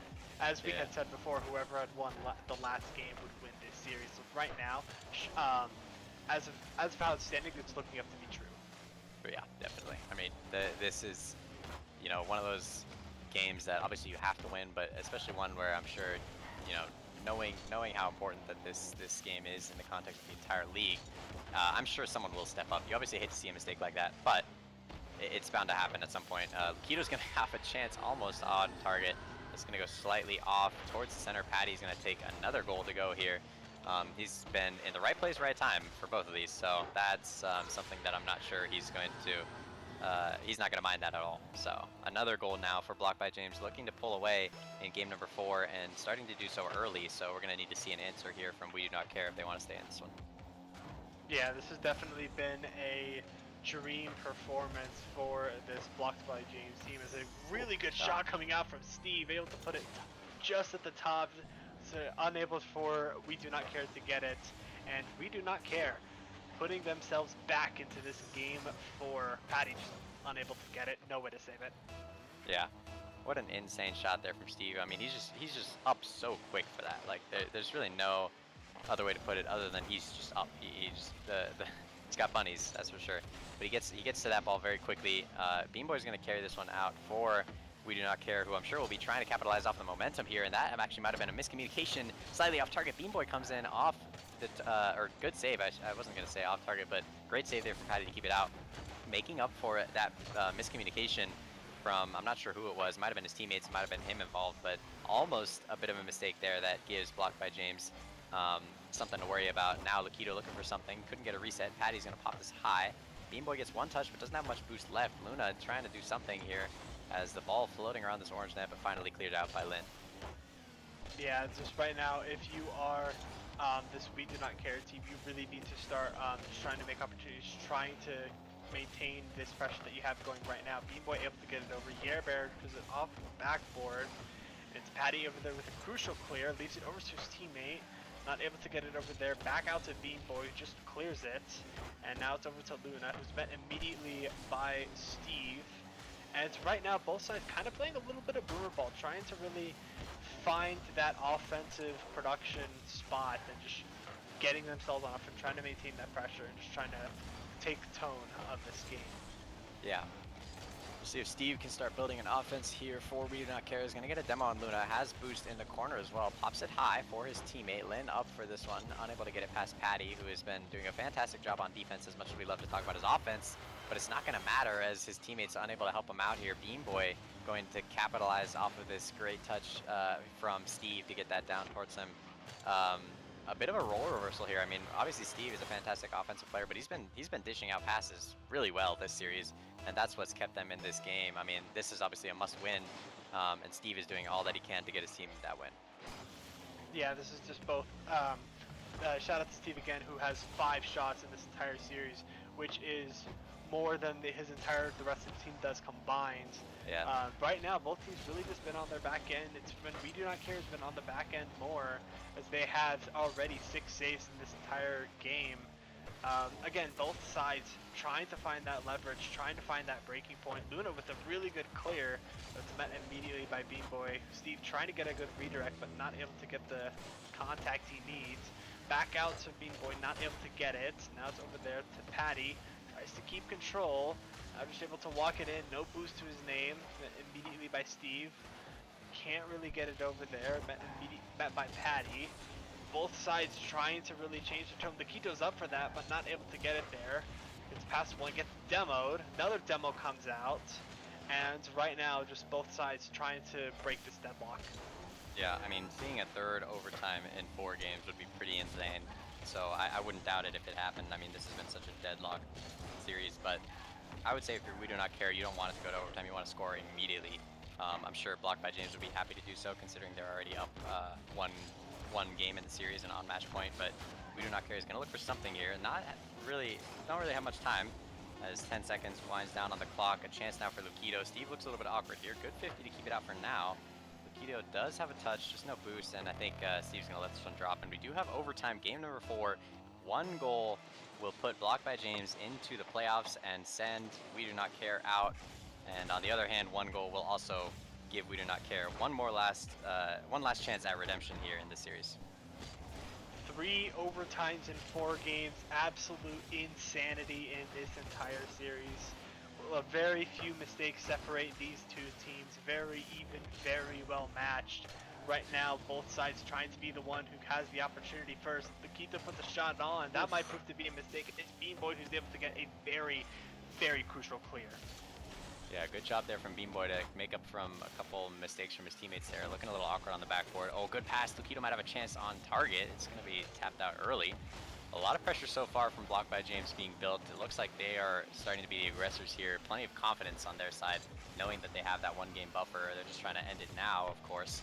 Luna's going to try and put this ball towards net. Patty's going to take control here. Has a chance to cut back. He does. Over Steve's head and looking for a flip, too.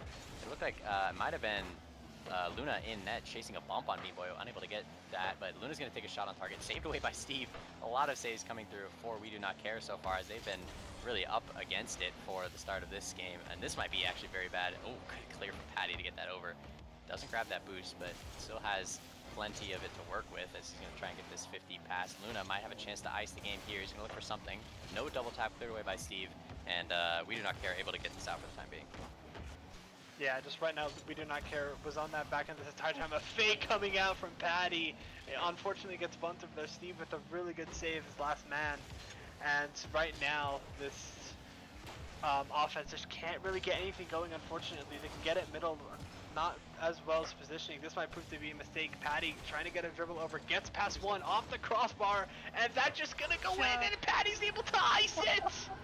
After a wild sequence. It looked like that it was going to be out over there, and the Air Bear just not able to get the clear he needs, and Patty with the cleanup. And What in a a shot. absolute thriller series, it is blocked by James in 4.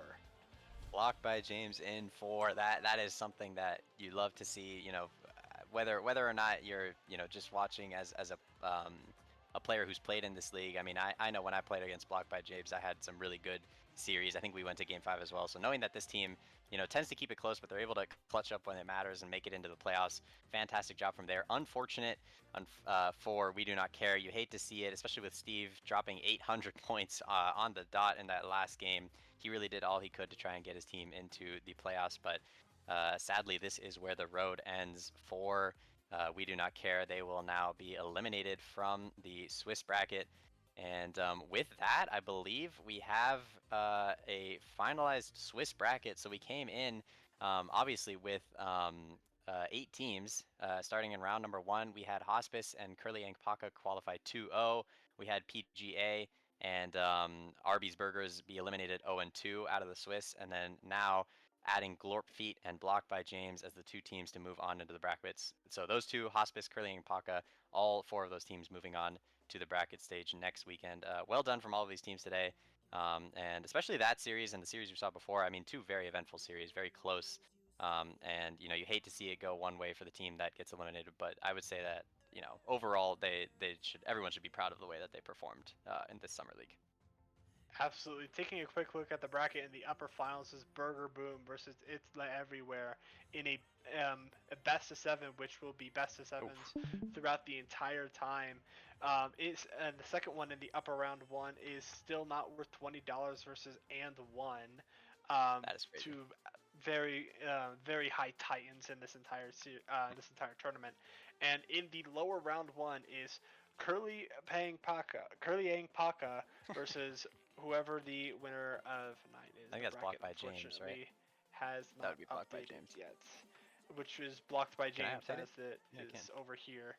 And a There we go. rematch from never mind, as the bracket is Did it currently get switched? changing once Oh. it's I just inputted the score of the Swiss. Maybe because of game differential it might have swapped around. I'm not sure. Oh no, did we fix it? I don't know. I have no clue. 4th Swiss seed and 3rd. Anyways, the playoff bracket will be coming soon. But yes, like it you will said, be I mean, posted. yeah, especially with those 2 confirmed matchups up in the top, that, like you mentioned, there's some teams that are very, very difficult competition for anyone that has to go up against them. So I would obviously hate to be going up against those teams. Actually, I think I'm subbing for one of them. I kind of forgot. I think I'm subbing for Still Not $20. So I kind of got to lock in, start playing Rocket League again. But anyways, any final thoughts on the 2 series we saw today, Stacks? I mean, they were obviously both very good, and we got our thoughts out plenty. But just really, really good content today for sure. Oh yeah, absolutely. 2 incredibly good series that I was able to cast with you, Decibel. I would probably say that Crimson Chin was the unfortunate man for this stream. Was playing really well, but unfortunately just wasn't able to do enough, and just had to bow out in this 1-1 match. Yeah, definitely. I mean, I would say very, very well done from all these teams. Not only from captains like Crimson Chin, anyone else who played previously on stream, and Steve, players that have unfortunately had their run come to an end. But either way, this has been a very successful Swiss bracket. I would say all of the teams that played in it have nothing to be ashamed of. I mean, obviously this, being in the Swiss means you're in the top half of the teams in the entire summer league. There's plenty of teams that didn't get the chance to play today or yesterday that would have loved to. So, applause all around from all of these teams. But that is going to be it for us today. We should have playoff content coming next weekend. So you don't want to go anywhere for that. But for now, that's going to be it from us. And I hope you have a great rest of your day, night, wherever you are. And we'll see you guys next weekend. Peace out. It's covered in ink and bleach. Cross out the ones who hurt